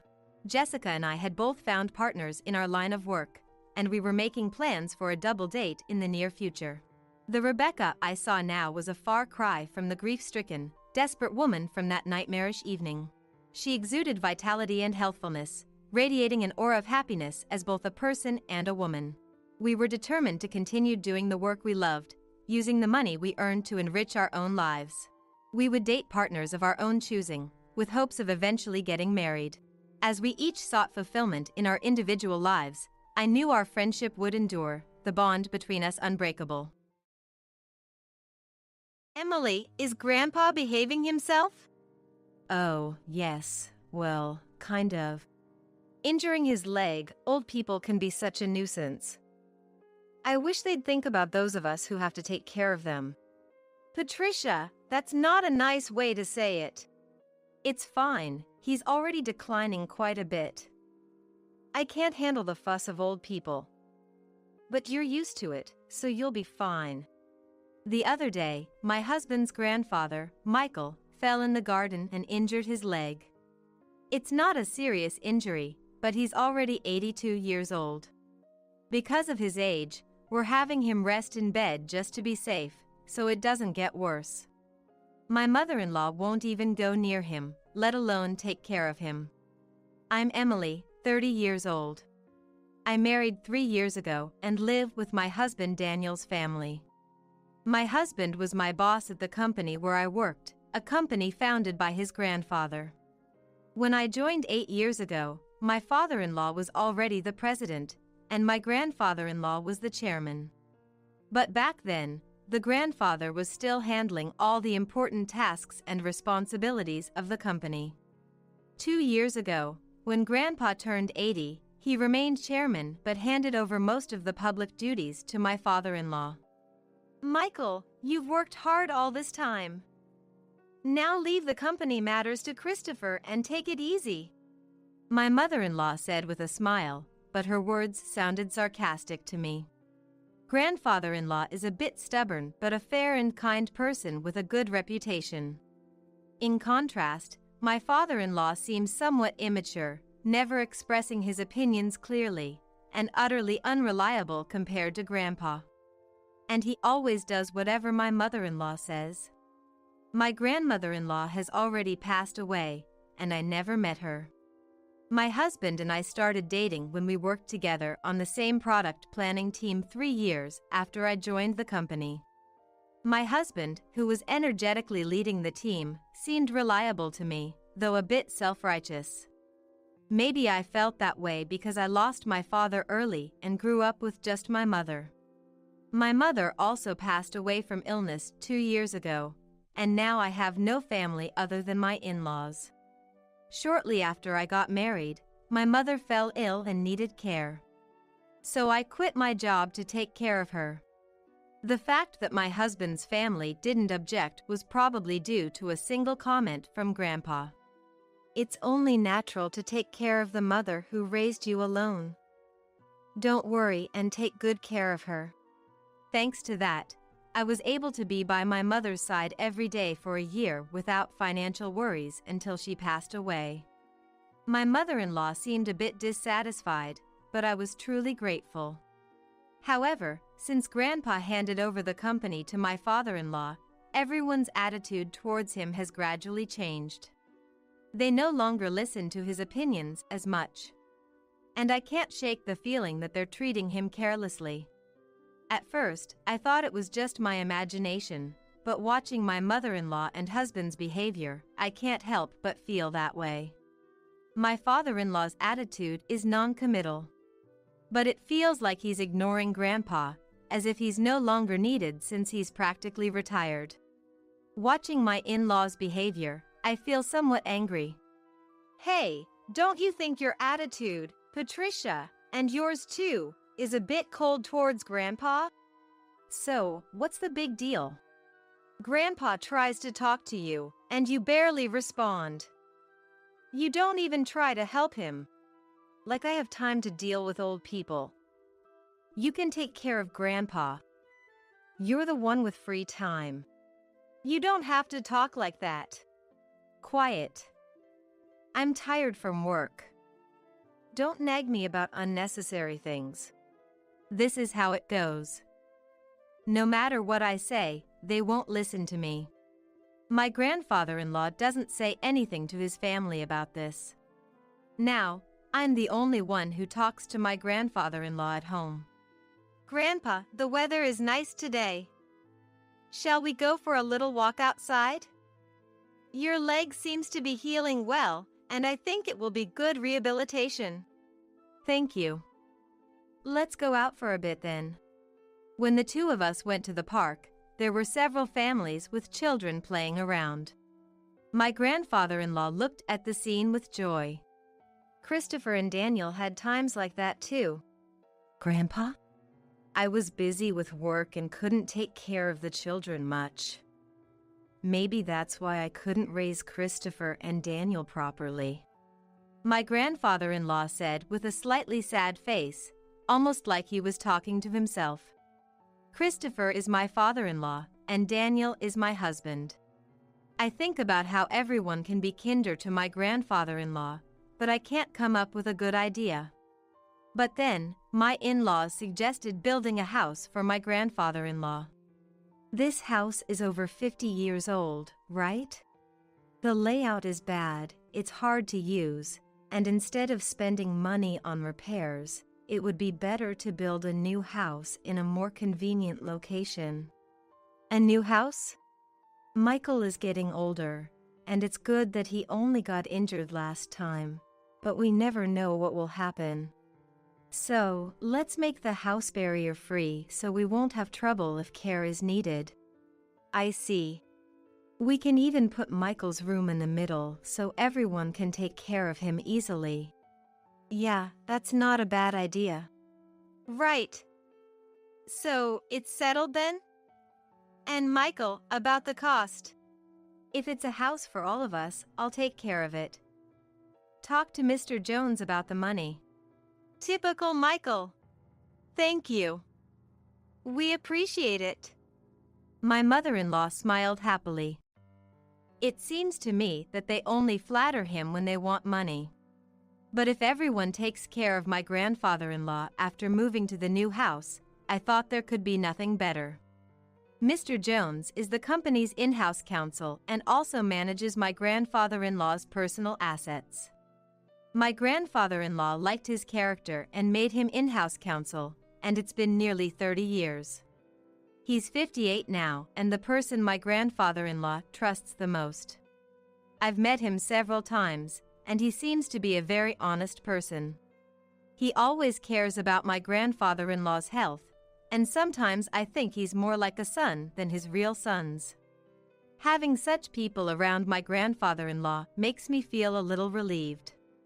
I wasn't informed about where or what kind of house was being built. But my mother-in-law seemed very cheerful, and the three of them were looking at interior design magazines and discussing various things. So it seemed to be going smoothly. Then something unexpected happened. It was revealed that my grandfather-in-law had a debt of $1,820,000. Wait, what's this about $1,820,000? My grandfather-in-law had become a co-signer for a loan for a friend's company. But that company was in trouble, and the debt had become my grandfather-in-law's responsibility. Wait, they're not going to take the house that's under construction, are they? Since the contract has already been completed, and as Patricia said, it's in the president's name, so it's fine. My mother-in-law seemed relieved at those words. Oh, thank goodness. I'm glad we did it my way. Listening to that conversation, I learned for the first time that the house was in my father-in-law's name. Even though my grandfather-in-law had paid for it, putting it in my father-in-law's name seemed just like something my mother-in-law would do. I also wondered why they didn't think of giving up the house to help repay the debt. Hey, this debt is Michael's fault, and it has nothing to do with us or the company, right? Well, it was signed in Michael's name. Oh, good. Then there's no problem. I couldn't understand what was good about it. But since my grandfather-in-law didn't say anything during that conversation, I didn't intervene either. After all, it's not an amount I could handle. And a few days later, my grandfather-in-law's behavior began to change gradually. "Grandpa, what would you like for lunch?" Who are you calling Grandpa? I'm only 50. You have no right to call me that. Huh? Sorry. Emily, right? I was lost in thought. At first, I thought he was just deep in thought, but when it happened repeatedly, I began to feel uneasy. Patricia, what are you doing? Where's my meal? Grandpa, I'm Emily. Patricia is your daughter-in-law. You ate your meal earlier. I didn't eat. Are you trying to starve me? I wondered if my grandfather-in-law's condition was triggered by the $1,820,000 debt. And seeing that none of his family members were trying to help him might have been a double shock. What can I do for him? I tried to take my grandfather-in-law to the hospital, but he refused to go. He might not want to admit that he might have dementia. I don't want to force him, but I can't do anything on my own. I consulted my husband, but he only replied that it had nothing to do with him. I can't rely on my mother-in-law either. So I thought my father-in-law was the only option. Yeah, I heard from Patricia and Daniel. They think it might be dementia? Can you go to the hospital with us? But it's not that bad yet, right? If we go to the hospital, others will find out. My father having dementia. There are good medications now that can slow the progression. Well, there's no need to rush. Let's watch him a little longer. Emily is here, so it'll be fine, right? I can't help but think how unreliable these people are. I can't depend on them. Grandpa, let's go to the hospital. Let's get you properly examined. Who are you? Where are you planning to take me? You're up to no good. I almost cry thinking about how my once kind grandfather-in-law has become so stubborn. But my mother-in-law just laughs, amused. Even if he was the chairman, it's over for him now. But now everything, even the company, is all Christopher's. Patricia, Grandpa isn't completely unaware. He's listening to everything. He'll forget everything soon. He'll start wandering, dribbling. Just thinking about it gives me chills. He's nothing but a nuisance now. How can you say that? Grandpa has worked hard for the family all his life. My mother-in-law's words make me angry and sad. But my grandfather-in-law just smiles. See? This old man doesn't understand anything. Patricia! I'm furious at my mother-in-law's laughing and words. But soon, the new house will be ready. Things might change once we move there. Since it's a house that Grandpa built, the family might show some gratitude and be kind to him. I couldn't completely abandon that faint hope. And 2 months later, the house was finally built. For days, I had been forced to pack my in-laws' and husband's belongings, while my father-in-law's and my things were mostly untouched. Even when I tried to pack my things, my in-laws and husband kept giving me tasks, so I couldn't make any progress. But I thought it would be fine to move the small things later since this house wasn't going away. On moving day, after moving most of the things, I went to call my father-in-law, but my husband said, "You and Grandpa can stay here." What? You can stay in this house. We don't need any extra baggage in the new house. In other words, you and Grandpa will live here from now on. And I'll give you Grandpa's debt too. Well, you can at least be a housekeeper. Hey, let's go. Yeah, I'm coming. Good luck with the debt repayment and live in care. With those words, my in-laws cheerfully got into the car and left. I was stunned for a while. I couldn't immediately understand what had just happened. Were we just abandoned? And not just me, but my grandfather-in-law too. Only they would live in the new house. It took me a while to understand because it was beyond my imagination that someone could do something so cruel. How should I explain this to my grandfather-in-law? I slowly returned to the back room. I don't mind taking care of my grandfather-in-law at all. That was my intention from the start. As I was about to timidly call out to him, who was sitting with his back to me, he seemed to sense my presence and turned around before I could speak. "Have they gone already?"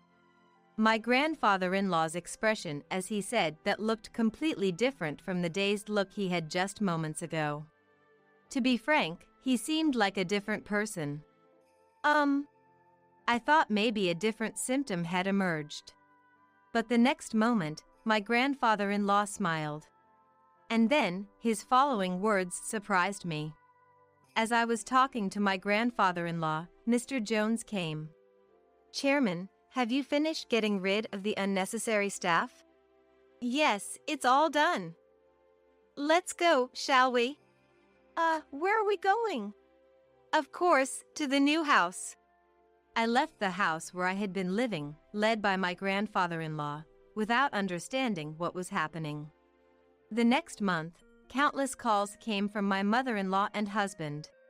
My grandfather-in-law said he wouldn't deal with them anymore, but I answered my husband's call because of the divorce. "Hey, Emily! Is Grandpa with you? When I went to the old house, it was for sale. It's not worth $1,820,000, so you can't repay the debt. Is that why you did that?" "What do you mean?" "Put Grandpa on. Dad said he can't get in touch at all. That forgetful old man has done something outrageous." I knew what he was talking about, but I wanted to hear what my husband would say. "Grandpa sold the company's stocks to the executive director. Thanks to that, the executive director became the largest shareholder, and a shareholders' meeting and board meeting were held. And Dad was dismissed as president." "But the executive director is well liked, and maybe Grandpa thought he was better to hand over the company to?" "The executive director must have deceived the senile old man into selling the stocks. This is invalid." "You seem to be misunderstanding something, but Grandpa doesn't have dementia. If anything, he seems more coherent than before." "What?" I too, until that moving day, had seriously thought that my grandfather-in-law had dementia. It seems that my grandfather-in-law had been suspicious from the time my mother-in-law said she would build a house to live with him. So he devised a plan. He pretended to have dementia to see how my in-laws and husband would react. As expected, they showed their true colors one after another. In the end, they left my grandfather-in-law and me behind. I struggled to hold back my laughter because everything went exactly as I expected. My grandfather-in-law said. I was surprised, relieved, and a little conflicted. "To deceive the enemy, you must first deceive your allies." He laughed. He seemed to have been getting regular updates on the company from the executive director and Mr. Jones. With my grandfather-in-law gone, my father-in-law and husband did as they pleased. Self-righteous, completely ignoring the opinions of the employees. Constant entertaining at the company's expense. He had handed over the company to my father-in-law, but he was worried about the future, so he took this measure. In the end, he decided he couldn't entrust it to his son and left it to the executive director. "What about the $1,820,000 debt?" "That's gone now." Indeed, my grandfather-in-law had been a guarantor for a friend's debt. But he also owned personal assets that exceeded that. After stepping back from the company's operations, he had invested in real estate and made a considerable profit. So there was no problem at all, but if I had said that, it was clear that my mother-in-law and husband would target it. That's why I only talked about the debt. The friend was the son of a benefactor who had helped my father-in-law when he was young. Moreover, since then, the countryside land that the son owned was going to be developed into a resort. And he was able to sell it at a high price, so there was no need to take on the debt. You're kidding! But more importantly, are you guys okay? We're not okay. Both my father and I were denounced by the company. What should we do now? Well, there's also the mortgage on the house. What? What do you mean, the mortgage on the house? Huh? You haven't realized it yet? The house money should have been all paid by Grandpa. Maybe you don't remember what Grandpa said at that time? When my mother-in-law talked to my grandfather-in-law about money, he had set the condition that if it's a house where everyone, including me, will live. In other words, if that wasn't the case, he wouldn't pay. Even if the house was in my father-in-law's name, my grandfather-in-law intended to pay if everyone was living together. That's just because you assumed Grandpa would pay and didn't look at the documents properly, right? Christopher's signing without checking everything. It shows he really didn't have the qualities of a president. You're kidding!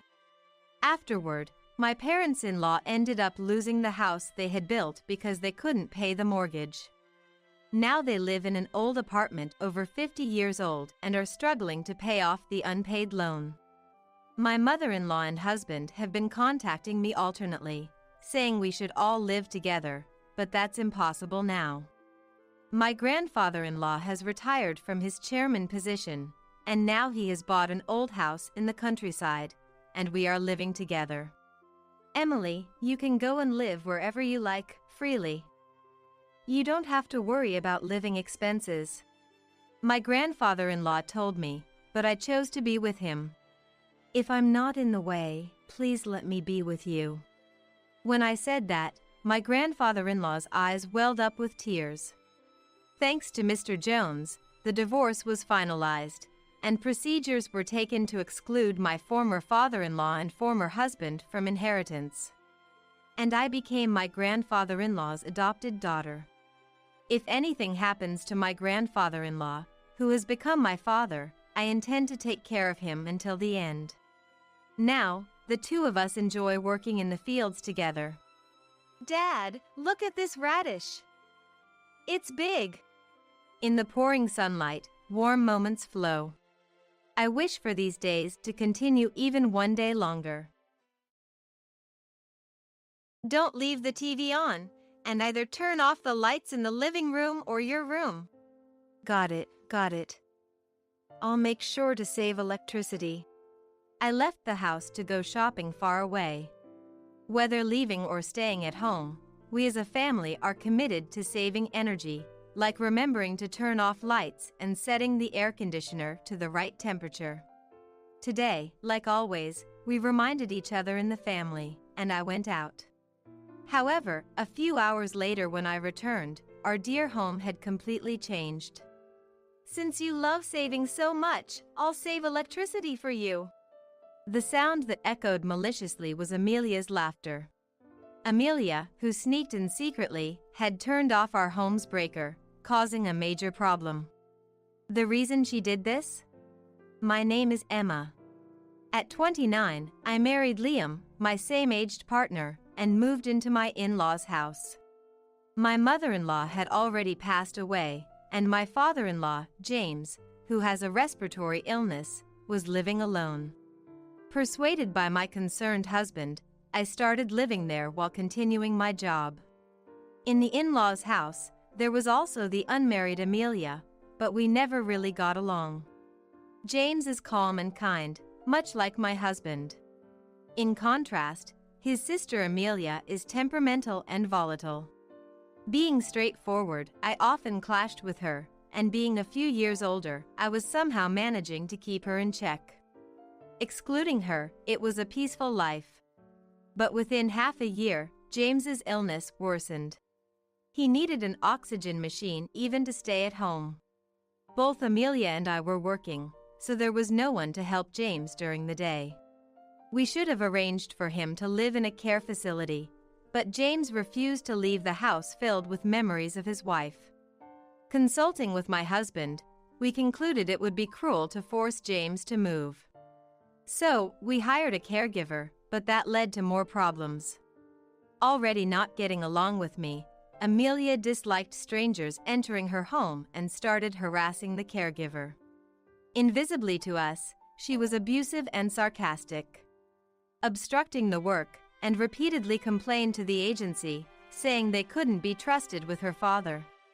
By the time we realized the cause, multiple caregivers had quit, and the agency told us they couldn't send anyone new. What do we do now? Other agencies have refused us too.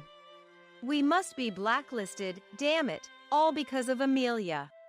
Known as a troublesome household, we could no longer hope for a caregiver.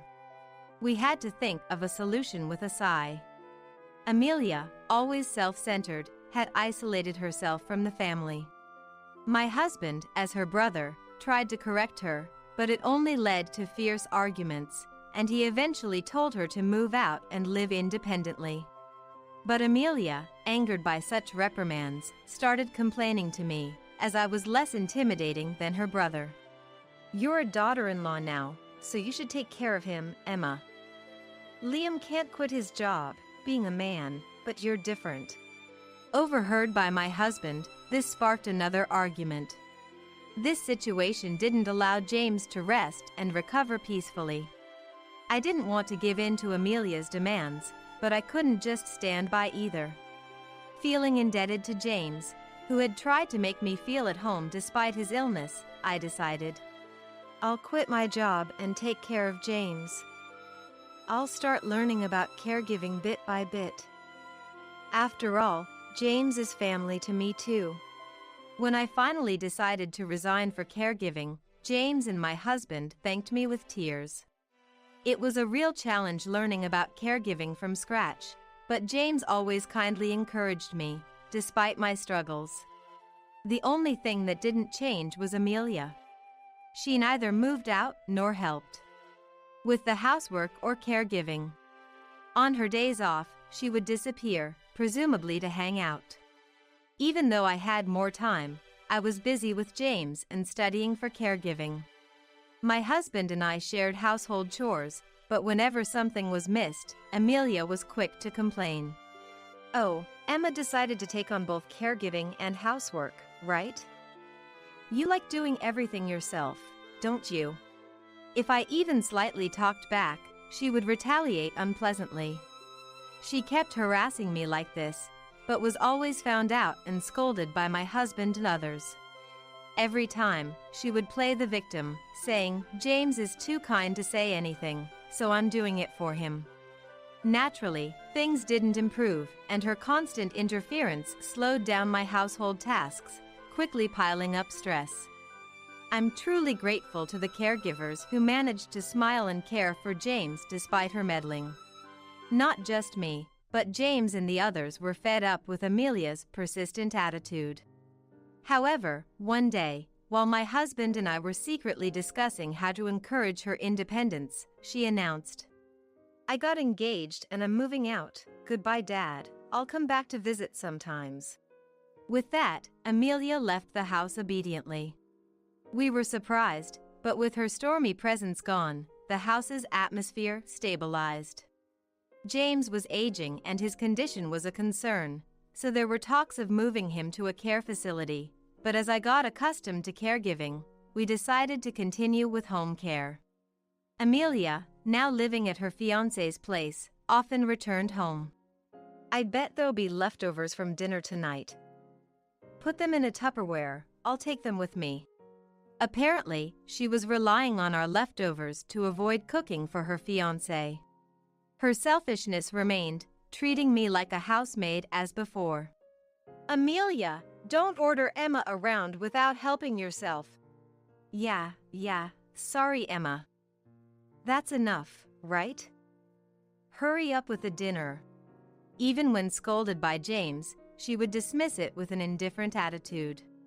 Honestly, the amount of food I had to prepare didn't change much from before she left, so that wasn't really an issue. Rather, the problem was the food and utility costs. Although Amelia had moved out and stopped contributing financially, her frequent returns and unrestrained behavior strained our budget. Moreover, she had no sense of saving electricity or money. Amelia, turn off the lights in unused rooms. Can I go ahead if you're not using the shower? Amelia, lying on the couch with her back to the still-on TV, seemed to be playing games on her mobile phone. She had left the lights on in the bathroom and changing room, indicating she'd take a shower, but showed no signs of moving. The unnecessary electricity use and her lingering were holding everyone back. When I asked her to decide between gaming or showering, Amelia glared at me angrily. "Don't tell me what to do. I was just about to go." You always nag about saving and cutting costs, but it hardly makes a difference. You're so petty, Auntie. What did you just call me? I called you Emma. Don't pretend you heard wrong and get mad. She retorted, even as James scolded her. While saying this, Amelia finally turned off the TV and headed to the changing room. She always complained, but at least she listened to what was said. However, having worked for years and having a fiancé, her mindset remained that of a rebellious child. I had stopped expecting her to act her age. Though I didn't mind it, our relationship with Amelia didn't improve even after she left home, remaining tense. I had hoped that saving money could be a common ground for our family, but that too seemed unlikely. One day, I was driving to a large shopping mall in the suburbs, away from home. I was running an errand for James. James wasn't unable to go out, but he needed to carry a portable oxygen tank when he did. For the elderly James, carrying the heavy tank, even with a carrier, was burdensome, and the visible tubes made it obvious he was on oxygen therapy. Tired of being pitted by acquaintances saying, "Poor thing," each time they saw him, James preferred staying home. There were often errands, but my husband usually handled them when he was home. Being careful not to leave James alone, this time I had no choice but to leave him for the errand. I was worried, but James wasn't helpless. He only needed the tank for breathing. He was still capable of doing quite a bit by himself. While it's important to be mindful of saving electricity, I asked him to use the air conditioning as needed, and I set off for shopping. I completed the shopping without issues and returned home with the groceries a few hours later. I had left in the late morning, but now it was evening. Before entering the house, I picked up my mobile phone. There might be a message from my husband about dinner. However, what I saw on the screen shocked me. Huh? There were numerous missed calls. From my husband, James, and the general hospital where James goes. A cold sweat broke out on my back. While driving, I had switched my phone to a mode that wouldn't ring. And in my rush to get home early today, I forgot to switch it back, unaware of the incoming calls. A sense of foreboding crossed my mind. First, I tried calling back my husband, but the phone just kept ringing without connecting. Growing more anxious, I then tried James's number, but there was no answer. As a last hope, I called the hospital. A receptionist answered, and trying to stay composed, I asked about James. James is currently hospitalized. I can't provide more details over the phone. Could you please come to the hospital? After being transferred to several departments, I was informed of this and froze.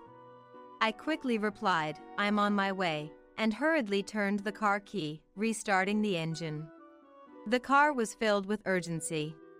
As if reflecting my anxiety, the roads were congested. James had been fine when I left, waving goodbye as usual. I regretted leaving him alone, wondering how he could have been hospitalized so suddenly. Arriving at the hospital, I headed to the directed room. Walking down the tense corridor, I quietly opened the door, and there sat my husband, who had been unreachable. We looked at each other in surprise. But he explained that he was at the hospital waiting for James's tests, which is why he couldn't answer the phone. I couldn't answer the phone either, I'm sorry. That's okay. So, how is James doing? He prompted me to look at James, who was sleeping in the bed. His complexion seemed a bit off, but his breathing, which I had been worried about, appeared calm. He's okay. There's no problem with his condition. He's just here for some tests. Actually, hearing from my husband that James was not in danger, I finally relaxed. But why was James hospitalized? Just as I was about to ask that question, the door to the room burst open. It was Amelia, rushing in, her eyes filled with fear. She ignored us and ran straight to James's bed. Seeing him lying there, she let out a loud scream. What happened? Dad! Her voice was so loud that my husband hurried to calm her down. But her frantic voice echoed through the room. Please calm down! My husband tried to pull her away from the bed. Her frightened voice eventually quietened down, but then she suddenly glared at me and started yelling with intense emotion. What were you doing while you were with him? I was overwhelmed by her anger and lost for words. My husband intervened to calm her, but her anger was still directed at me. Confused, I was caught in a strange sensation. James needed oxygen, but such a sudden hospitalization seemed unlikely. Wait, can we talk calmly? My husband turned to us with a calm voice, explaining what he knew. James was transported here because the power to his oxygen device had turned off. After I left, James had been sleeping in his room, but during that time, the power went off. Awoken by breathlessness and trying to turn the device back on, it wouldn't work, and he couldn't reach me or my husband. James connected a portable tank and managed to calm down, but he was anxious about waiting for us to return. Feeling a headache, James decided to go to the hospital, but we usually drive him, so he had no way to get there. He tried to call a taxi, but his hands were trembling, making it difficult to dial. So, James went to ask the neighbors to call a taxi for him. The neighbor who came out to the entrance screamed upon seeing James. He was taken to the living room, laid down, and cooled with ice packs while waiting for the ambulance. That's when James realized he had gotten heat stroke. After that, thanks to the appropriate treatment at the hospital, James's condition stabilized and he was safe. My husband heard from the doctor that James might not have noticed the heat due to his age, and he thought the trembling hands and headache were just symptoms of aging. Because James had convulsions, he was immediately treated and hospitalized for testing, leading to the current situation. After hearing this explanation from my husband, I asked him a daring question. It's unlikely that the power source for the device wouldn't work.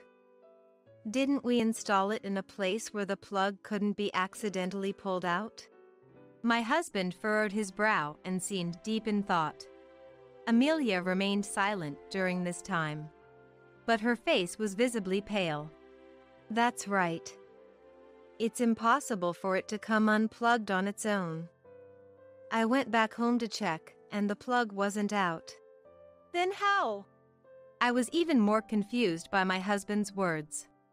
He had returned home to prepare for the hospital stay, and found that although the power was off, the plug was still connected. He then looked sternly at Amelia. It was clear she was hiding something, but I couldn't understand why he was so angry. Suddenly, my husband shouted at Amelia. You cut off the breaker, didn't you? Say something. Amelia jolted, beginning to tremble. She tried to say something, but only inaudible sounds came out.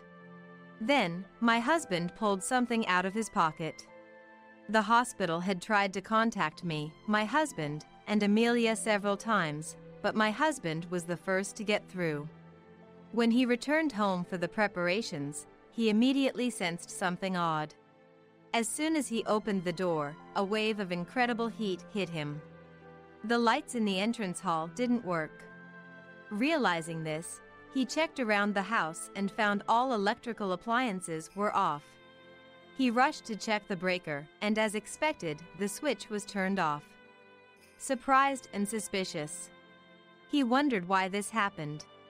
There was no event like a lightning strike to cause the breaker to trip, and no other houses seemed to be affected by a power outage. However, he then remembered something. Our house had several security cameras installed. Before we got married, a burglar had broken into the house, and James had installed them for my mother-in-law's peace of mind.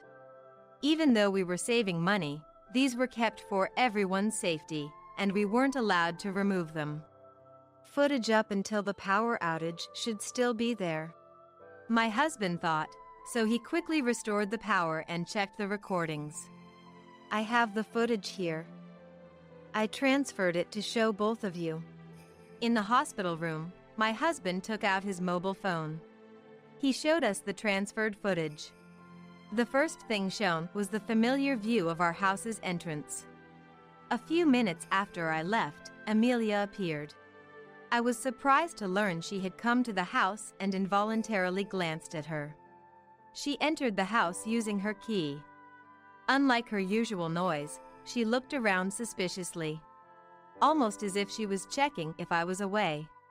My husband then switched to the footage from a camera inside the entrance. The breaker in our house is located near the ceiling above the shoe rack. Amelia climbed onto a chair meant for wearing shoes and opened the breaker's cover. What are you doing? Even though I knew what was coming, I couldn't suppress my scream. The camera had sound recognition, so along with the movement noises, her dreadful whispering was recorded. This is the breaker, right? If the fridge stops, Emma will calm down a bit. Her malicious laughter echoed in the silent hospital room. I'll save electricity for you, your favorite. After that, the footage ended due to her turning off the breaker. We were all speechless and motionless. If the breaker was off, of course, the whole house's power supply would stop.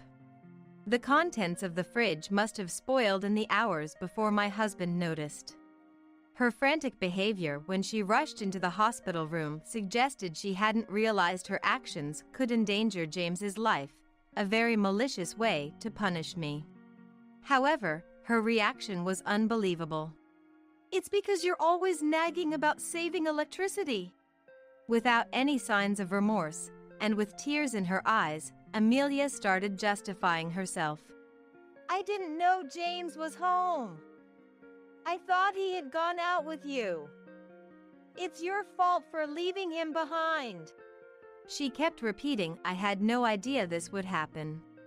Contrasting her tearful self-defense, I was filled with anger. Breaking in like a thief and turning off the breaker, it's a miracle he survived. What if something had happened to Dad? I couldn't help but blame Amelia, but she shouted back at me in defense. But it's your fault. It's because of you that James is in this situation. Her accusations pierced my heart. Indeed, I shouldn't have left James alone. Was it my mistake to leave him, thinking going far would be a burden? The tension in the hospital room was palpable, then suddenly broken. Be quiet. James, who was supposed to be sleeping, scolded her sternly.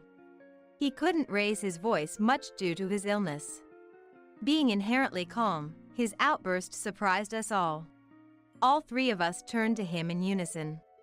Do you realize what you have done?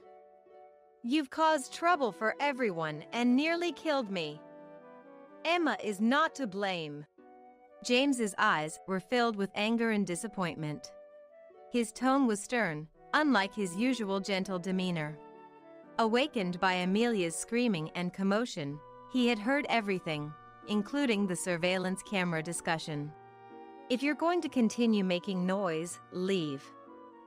And don't come back to the house ever again. Scolded harshly, Amelia turned pale and froze, but soon began to cry loudly. which was very disturbing. She apologized to James, but he insisted she leave, and my husband escorted her out of the room. James was discharged just a few days later. When we went to the hospital to pick him up, he greeted us with a smile, seemingly recovered. However, upon returning home, Amelia was waiting at the front door. She hadn't shown up in front of us since that incident. We were expecting an apology, but her words were the same as before. It's your fault. It's all because of you that James ended up like this. James and my husband were exasperated. Unwilling to admit fault and still blaming me, James stepped forward. Be thankful I'm not reporting you to the police because you're family. Your actions are absolutely unforgivable. His cold voice in the hospital room hadn't changed, and she fell silent. But James didn't stop there. He seemed to despise her from the bottom of his heart. It's disownment. I can't believe you still don't realize the severity of what you've done. Don't come to our house again. I went to the hospital, but I won't attend your wedding either. He spoke harshly, pushed Amelia aside, and entered the house vigorously. She was probably not expecting to be disowned by her own father, and stood there in shock. We decided to stand by James and support him. So, we entered the house, leaving her behind. Amelia repeatedly tried to apologize afterwards. But James ignored all her attempts. Having been troubled by her too much, we had no sympathy and upheld his decision. James had been asked to financially support Amelia's wedding and honeymoon, but he refused all requests and declared he wouldn't attend the wedding. One day, Amelia ambushed me outside the house. She desperately apologized and begged me to persuade James, but I had already decided not to forgive her. Knowing she would persist if ignored, I quietly listened to her before leaving her there and walking away. This series of events eventually became known to Amelia's fiancé. James had refused to attend the wedding for safety reasons, which puzzled her fiancé, prompting him to contact James. Unaware of the full story, her fiancé was shocked to hear about the emergency caused by Amelia and hurriedly apologized to James. The fiancé, unlike Amelia, seemed to have reasonable judgment. Calling her actions attempted murder, the wedding was eventually called off.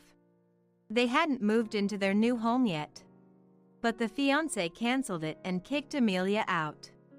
Having already quit her job and spent her savings on beauty treatments in preparation for the wedding, she was left nearly broke. With the wedding cancellation costs to bear, she fell into debt but didn't show up at our doorstep. Meanwhile, the three of us were living peacefully. Without Amelia's disruptive presence, James's health seemed to be improving. Though we couldn't be complacent due to his age, a care facility seemed unnecessary for now. We were even planning a trip. On the day of the wedding, I got a call. It was Linda, my mother-in-law-to-be, sounding triumphant. Embarrassing, isn't it? No one's sitting in the groom's family seats. You must regret ignoring me now, huh? However, her smugness lasted only 20 seconds. I'm Patricia and a 28-year-old office worker. I was born and raised on a wheat farm, brought up on bread. I was an athlete until college, which was fine, but now in my desk job, apparently, I'm eating too many calories from all that bread. Before I knew it, my belly was firmly resting over my pants, and I was shocked when I noticed. This is bad. I decided to start going to the gym after work. That's where I met William, my soon-to-be husband. William was born and raised in Urban, working for a famous company. We often ended up next to each other on the treadmills and became close. 2 years of dating without major fights, and I accepted his proposal without hesitation. I thought we'd be a peaceful married couple. But there was one person who reacted negatively to our marriage. That was his mother, Linda. What? From a farming family? When I went to greet the in-laws' house after William's proposal, Linda clearly showed her displeasure. Nice. I love bread. One day, I want to own a field and grow delicious wheat. That's my dream. Unlike her, William's father Anthony was all smiles, sharing his wonderful dream. Dad's born and raised in Boston, so he's got a strong yearning for the countryside. I see. By the way, what's your favorite type of bread, Anthony? Let's see, can I start with the top 10? Please, go ahead. Come on, it'll be tomorrow before you know it. William was smiling wryly, but Anthony looked happy. When asked about his number 1, it was cinnamon rolls. I thought I could get along with Anthony. Linda, isn't it great William found such a wonderful wife? Yes, I suppose. Linda looked me up and down. But I wonder if a girl raised in the peaceful countryside, from a farming family, can fit in with us city folk. I'm worried. Sorry? I was shocked by her sudden rude remark. She continued to look down on me. Listen. Patricia, you're from the countryside, so you might not know, but you should make an appointment when meeting people. Don't just barge in with muddy corn. It's embarrassing. Mom! William looked at her in shock. Anthony was so surprised he froze with his cup in hand. But she didn't stop. Children's education starts before preschool. If they're raised like you were, they'll stick out in the city. Don't embarrass William and us. Hey, what are you saying? Anthony, snapping back to reality, hurried to scold Linda. But she just smiled sweetly. I'm just worried as a woman. Can this simple, laid-back girl fit into our family, living in Boston for generations? Wouldn't she be happier returning to the countryside, finding a man more suited to her? Yeah, perhaps. I'd never met someone who could insult a person so elegantly with a smile on their face. Not in the countryside, and I doubt even in the city. William seemed disgusted by his mother's words too. Mom, you're being incredibly rude to Patricia and her parents. We're just a family born and raised in Boston, nothing special. Also, she's been living in here for 10 years, working hard in an office, so there's nothing to worry about. We'll see about that. Despite him trying to calm her down gently, Linda just scoffed. When a vein popped on his temple, Anthony clapped his hands loudly. That's enough. I'm sorry, Patricia. Linda's just a worrywart. She doesn't mean any harm. So if you ever have any trouble, always rely on us. We're here to support you as parents. Yes. Anthony's words were comforting. Next to him, Linda was glaring at me with obvious malice though. Worried about the upcoming married life, I hastily swallowed the sigh that almost escaped. I then reported to my parents and started preparing for the wedding. Having many friends who married earlier, I had some ideals like, that ceremony was lovely, or I'd like to try such a performance. However, there were always obstructions. Yes, that was Linda. First, she insisted on coming to see me try on wedding dresses. William tried to refuse, but she ambushed us at the meeting spot and forcefully joined. Every time I tried on a dress, she'd say, "Your bread-like face doesn't suit the dress." What kind of face is that? Then she'd say, "This dress would look better on me, let me try it on." Seriously troubling the coordinators with her absurd comments. At my limit, William had to forcibly remove her from the store, and the day ended with apologies instead of dress fittings. I was utterly down, but I felt sorrier for William, with such an unreasonable mother. Linda didn't just interfere with the wedding dress.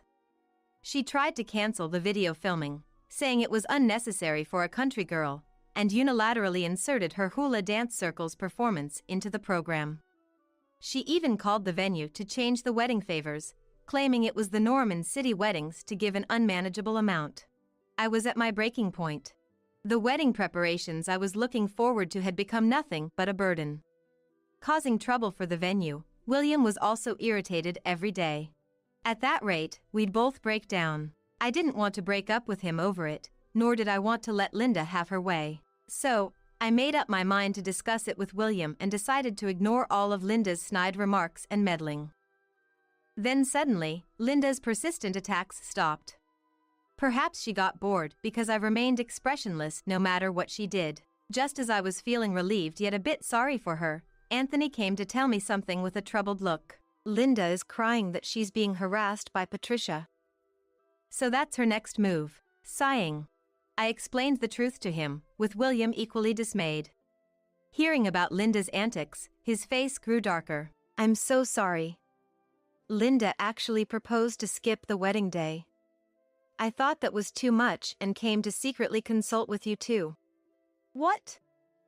Not only had she filled Anthony with lies, but she'd also planned such an outrageous act. She said the absence of the groom's parents would be a silent protest on behalf of a son brainwashed by his wife.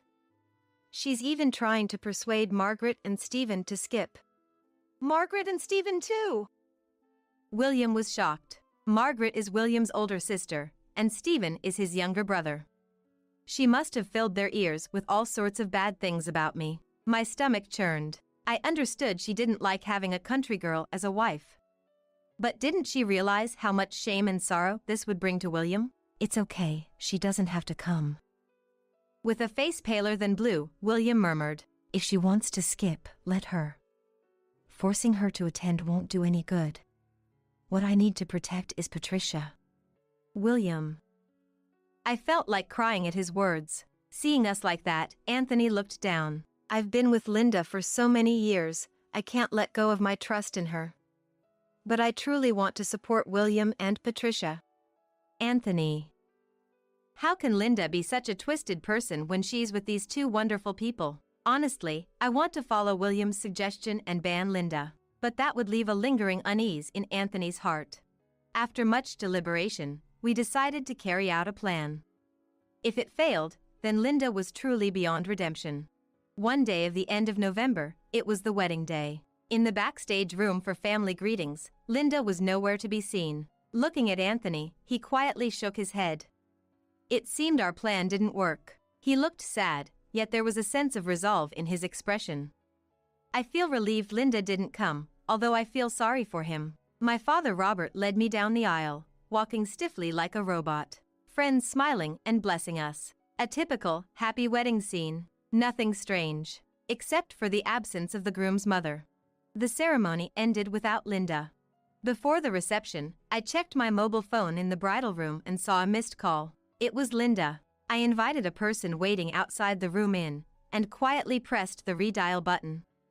The call connected immediately, and an excited Linda started talking hurriedly. Oh, Patricia. Aren't you in the middle of the ceremony? Surprising that a bride has the time to answer the phone. Linda. Right? You're surprised, aren't you? Confused?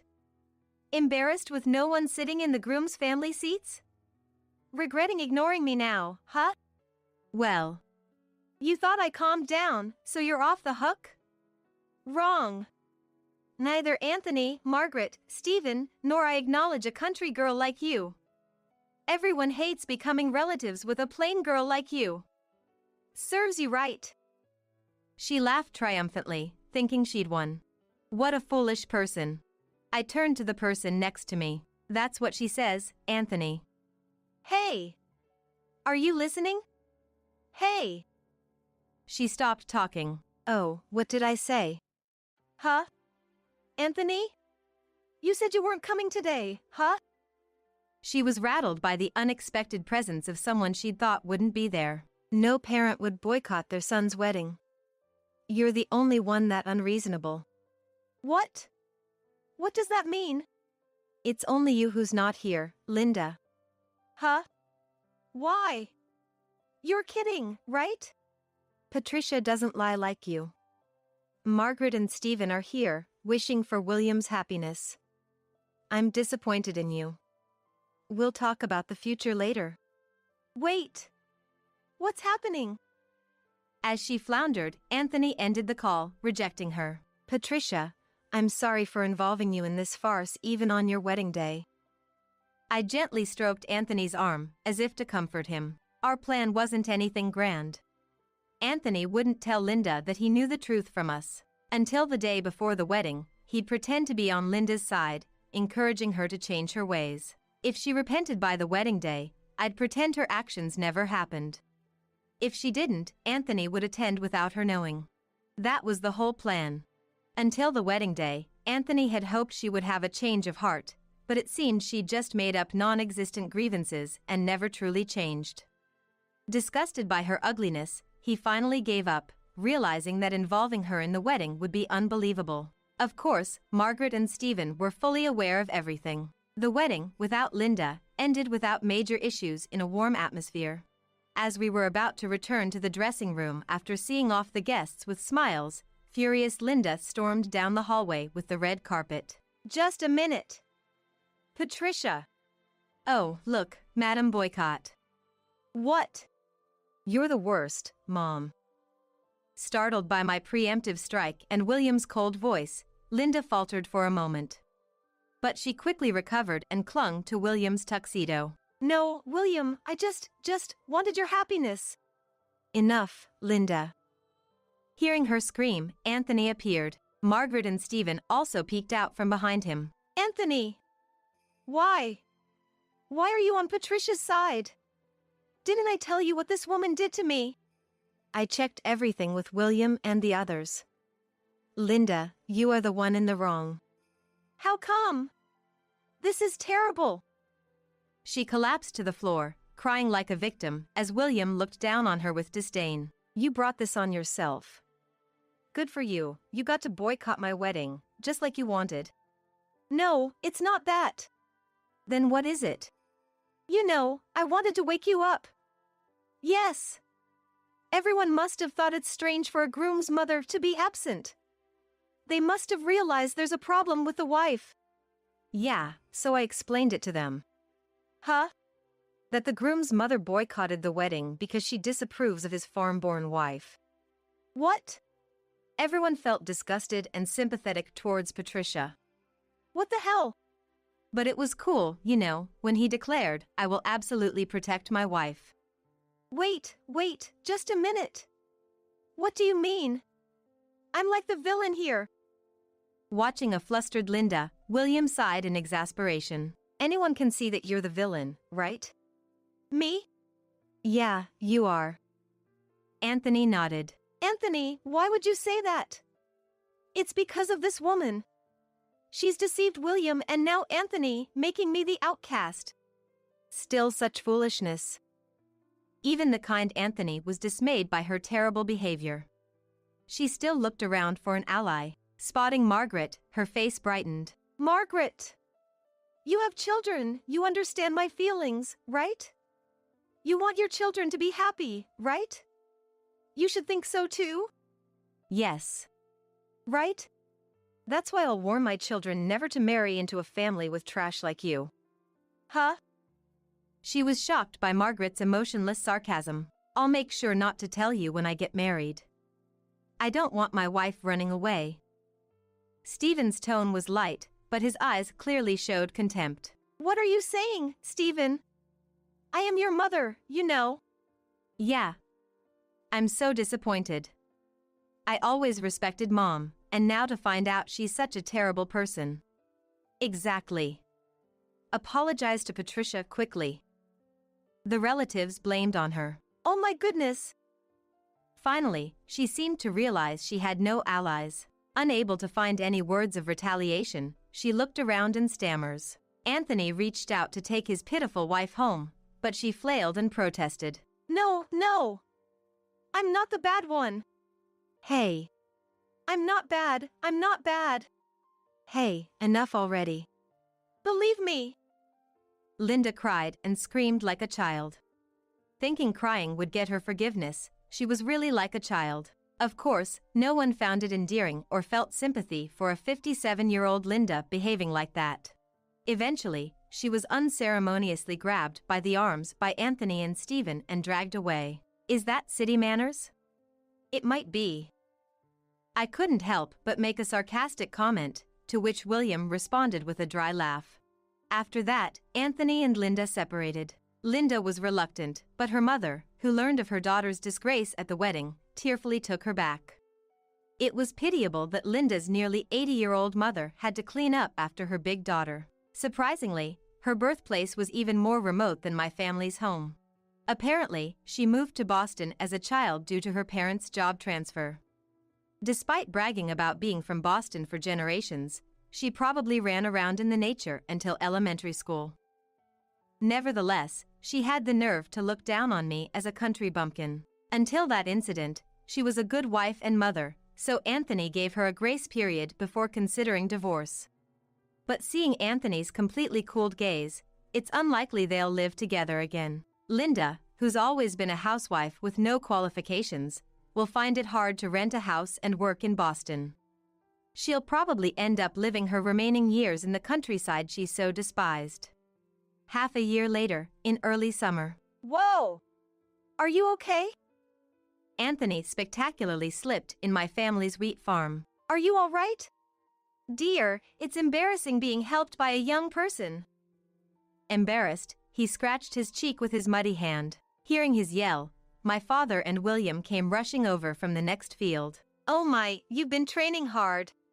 Come on, Dad. I scolded my father's teasing, but Anthony just laughed it off. I really need to work on my strength and balance. City folks for you, Dad. At William's remarked, the four of us broke into laughter. After Memorial Day, bread-loving Anthony had offered to help with weeding. Though machines have reduced the need for manual labor, there are still places that need a human touch. Both Anthony and William handle the seedlings carefully and take on the heavy lifting, much to my parents' gratitude. We ate sandwiches made by my mother, overlooking the fields. The sound of the wind rustling the wheat was soothing. Wow, such a nice view. I could eat 3 sandwiches just with this scenery. That's nothing, I could eat 10. Don't compete over something like that. William and Anthony seemed to be enjoying themselves. Watching them, my parents looked happy too, and my heart warmed. Getting married, connecting families, and sharing joy is wonderful. Linda was a regrettable person, but meeting William and becoming family with Anthony is something I'm truly grateful for. Sandwiches under the blue sky with my beloved family. Simple, yet more delicious than any dish I could ask for. You know, I remarried a beautiful and young woman unlike you. My ex-husband Duke said to me with a vulgar smile. It's only been a week since our divorce, and he's already remarried. He probably was cheating on me even while we were married. For a while after we got married, Duke and I were a happy couple. We both loved kids and were conscious about having them right from the start of our marriage. I can't wait to have kids. I want a daughter and a son, Duke would say excitedly, imagining our future. But we struggled to conceive. Gradually, our relationship soured, and we ended up hating each other and divorced. A week later, I ran into him at a shopping mall, where I went to distract myself. My name is Lynn. A woman in her 30s and a corporate employee. I met Duke, who's 4 years older than me, through friends. And got married 3 years ago. Duke and I both loved kids and wanted to start a family early. I really hope we have kids soon. I'd like a daughter and a son, Duke used to say. Yeah, I don't mind the gender as long as they're healthy. But I do want more than 2. I would respond. We happily talked about what our kids might look like, what their personalities would be like, eagerly awaiting their arrival. However, even after 1 year, then 2, we couldn't conceive. During the first year, Duke said, It didn't work out again. But no rush, we'll be fine. But after the second year, he started to become bitter. What, it didn't work out again? Someone I know had a baby just 2 months after getting married. Why can't we have one? He complained. I don't know what to say. Our relationship deteriorated from that point. Duke's behavior became harsher, and I couldn't handle it alone anymore. I often confided in my best friend Johanna. Johanna always listened seriously to my problems. I see. Duke really wants a child, so I understand his disappointment. But he should be more considerate of you, she said sympathetically. I know. He's changed so much. He used to be so kind, I said, reminiscing about the old Duke and sighing deeply. Johanna and I shared our deepest troubles with each other, things we couldn't tell anyone else. Time passed, and we still couldn't have children. Before we knew it, 3 years of marriage had gone by. Realizing that natural conception might be impossible, I decided to suggest fertility treatments to Duke. After dinner and while drinking coffee, I approached Duke. Hey, Duke. We haven't had a child in 3 years, right? I'm 34 now, so maybe it's time to consider fertility treatments? Duke's face showed blatant annoyance at my words. Fertility treatments? Isn't it because you're getting old and decrepit that we can't have kids? If you're gonna do it alone. That's not something you can just say. I was taken aback by his harsh response and was at a loss for words. I'm not doing it. There's no way the problem is with me. Duke spat out those words and immediately left for the bedroom. Left alone, I stood there stunned.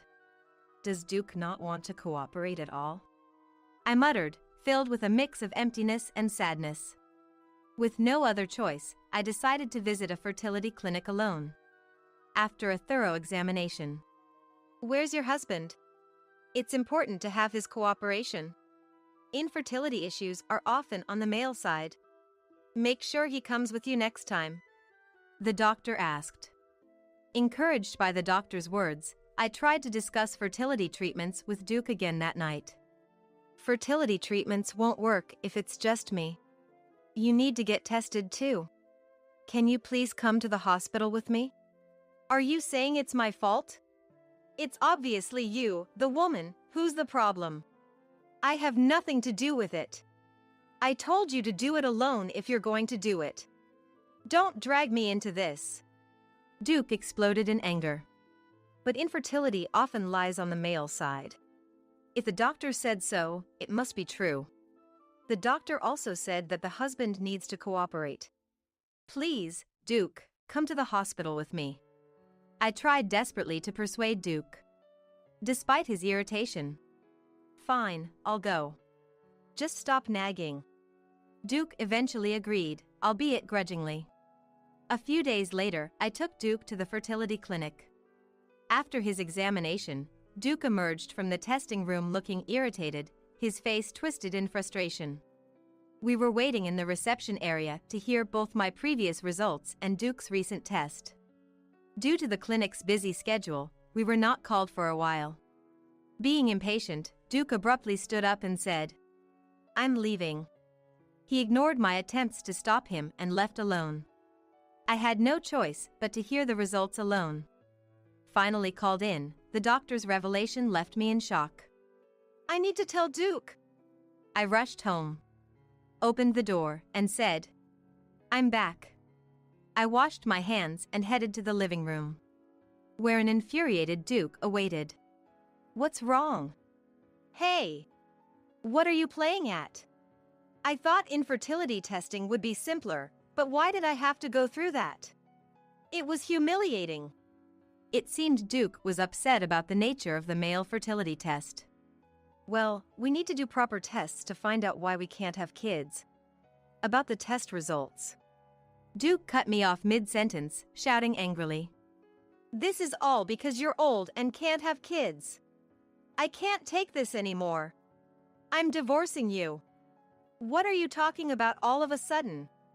I was shocked by Duke's sudden declaration of divorce and raised my voice in surprise. I can't live with an infertile old woman anymore. Fed up with Duke's abusive language and constant belittling about my infertility, I felt my feelings for him cooled in that moment. Fine. Let's divorce. Ha, I'm glad you agree so easily. Get out, you infertile old woman. I silently packed my things and left the house. I decided to stay at my parents' house for a while. They welcomed me warmly, which I was very grateful for. I filled out my part of the divorce papers as soon as I got there and sent them to Duke. We had been married for 3 years. Duke was a kind and good husband in the beginning. There were many happy memories. But the Duke I loved was no longer there. Remembering the ugly face of Duke, who insulted and pushed for divorce, filled me with sadness and intense anger. I didn't have any love left for Duke. A week later, I went to a large shopping mall for a change of scenery. That's when I saw a familiar profile. Ugh. And I involuntarily muttered, I tried to leave unnoticed, but Duke saw me. Isn't that Lynn? Duke noticed me and called out. I ignored him and started walking away. Wait. He grabbed my arm. Let go. Duke looked at me with a vile smile. Following me? Can't forget about me, huh? What? His off-base comment left me dumbfounded. I've remarried a beautiful, young woman. I have no need for an infertile old woman, so disappear. Duke laughed rudely, looking down on me. The fact that he stopped me just to tell me to disappear infuriated me. It had only been a week since our divorce, but he was already remarried. I realized then that Duke must have been cheating on me. The deterioration of our marriage wasn't just because we couldn't have kids, it was also because of Duke's affair. He must have been confident about divorcing because he had the option of remarrying his mistress. What a terrible man. As I frowned, a coquettish voice caught my attention. Duke, who are you talking to? The voice belonged to a woman with blonde hair, heavy makeup, and revealing clothes. She was also adorned with designer bags and accessories and held shopping bags from brand stores. Finished shopping? This is my ex-wife. The infamous ex-wife. The woman looked down on me with a scornful gaze. I recognized her from somewhere. Who was she? I was on the verge of remembering. When Duke triumphantly introduced her. Lynn, let me introduce you. This is my wife, Pamela. Beautiful and young, right? Hi, I'm Pamela, Duke's new wife. 25 years old. At that moment, I couldn't help but burst into laughter. So, it was that Pamela. Finally remembering, I couldn't stop the laughter that welled up inside me. Seeing me laughing uproariously, Pamela and Duke looked at me with puzzled expressions. Still laughing, I told Duke. I feel sorry for you. I'm busy, so I'm going now, lol. Duke hurriedly tried to stop me as I was about to leave. Hey! What do you mean you feel sorry for me? Is that your way of admitting defeat? Admitting defeat? No way. Then what is it? Spit it out.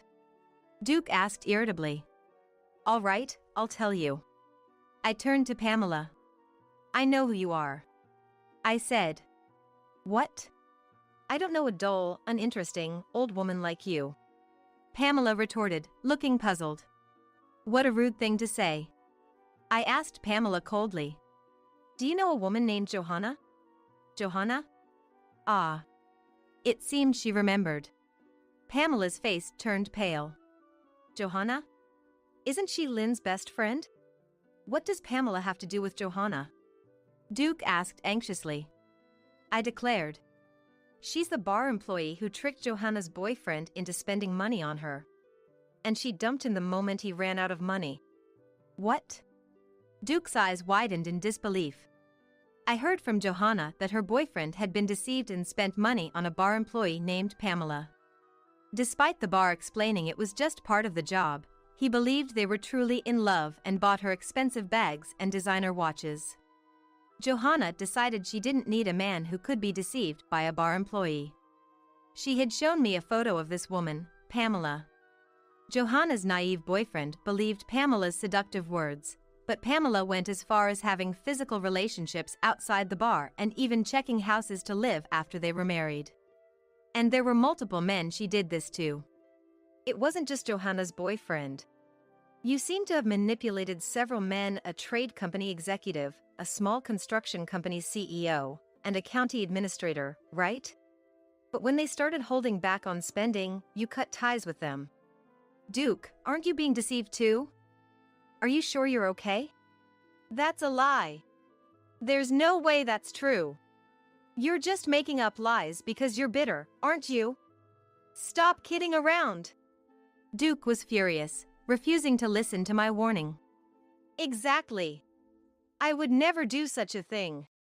I don't even know who Johanna is, and I've never made her boyfriend spend money on me. Everything you're saying is a lie. You're just jealous because I'm beautiful, right? Pamela confidently lied and shouted back at me. That's right. Lynn is just jealous of Pamela and making up stories, right? Infertile old hag you are, so ugly. Infertile old hag, that's funny. You're truly pathetic. Go away, you old woman. Taking advantage of my silence, Pamela and Duke unleashed a barrage of insults at me. Finding the situation ridiculous, I said, "You don't have to believe me. I truly don't care about Duke anymore. Anyway, I wish you happiness." And left the scene. From behind me, It's all lies, right? Pamela, you're not deceiving me, are you? followed by Pamela's voice. Of course, it's a lie. Believe in me. Everything that old woman said was a lie. I heard. A few days later, I met Johanna and told her about the incident. Pamela remarried Duke. I was shocked when I heard you divorced Duke, but I never imagined he would marry that woman. Johanna was visibly surprised, her eyes and mouth wide open. Yes, it's true. It's a small world, isn't it?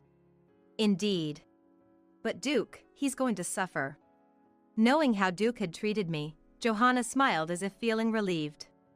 I think Duke will end up in a miserable situation. Right now, he's completely infatuated with her. We laughed together. Sometime later, after work, I was about to head home as usual. Suddenly, "Lynn." I heard a listless voice from behind. I was startled and turned around to see Duke standing there. What do you want? Don't scare me like that. What are you doing here? "Lend me some money." What? Duke looked much thinner than before, almost haggard, with sunken cheeks and eyes. His wrinkled clothes made him appear pitiful. I could guess the situation from his appearance and request. So, you're exhausted in every way because of that Pamela. Exactly. Just like you said. She just milked me for all I had, and the moment my savings ran out, she left me and filed for divorce. Just as I had warned, Pamela had married Duke for his money and left him as soon as it ran out. Foolish. I warned you politely, didn't I? I should have listened carefully to what you said. You know how much I spent on her? She's the worst. Don't you think I'm a victim?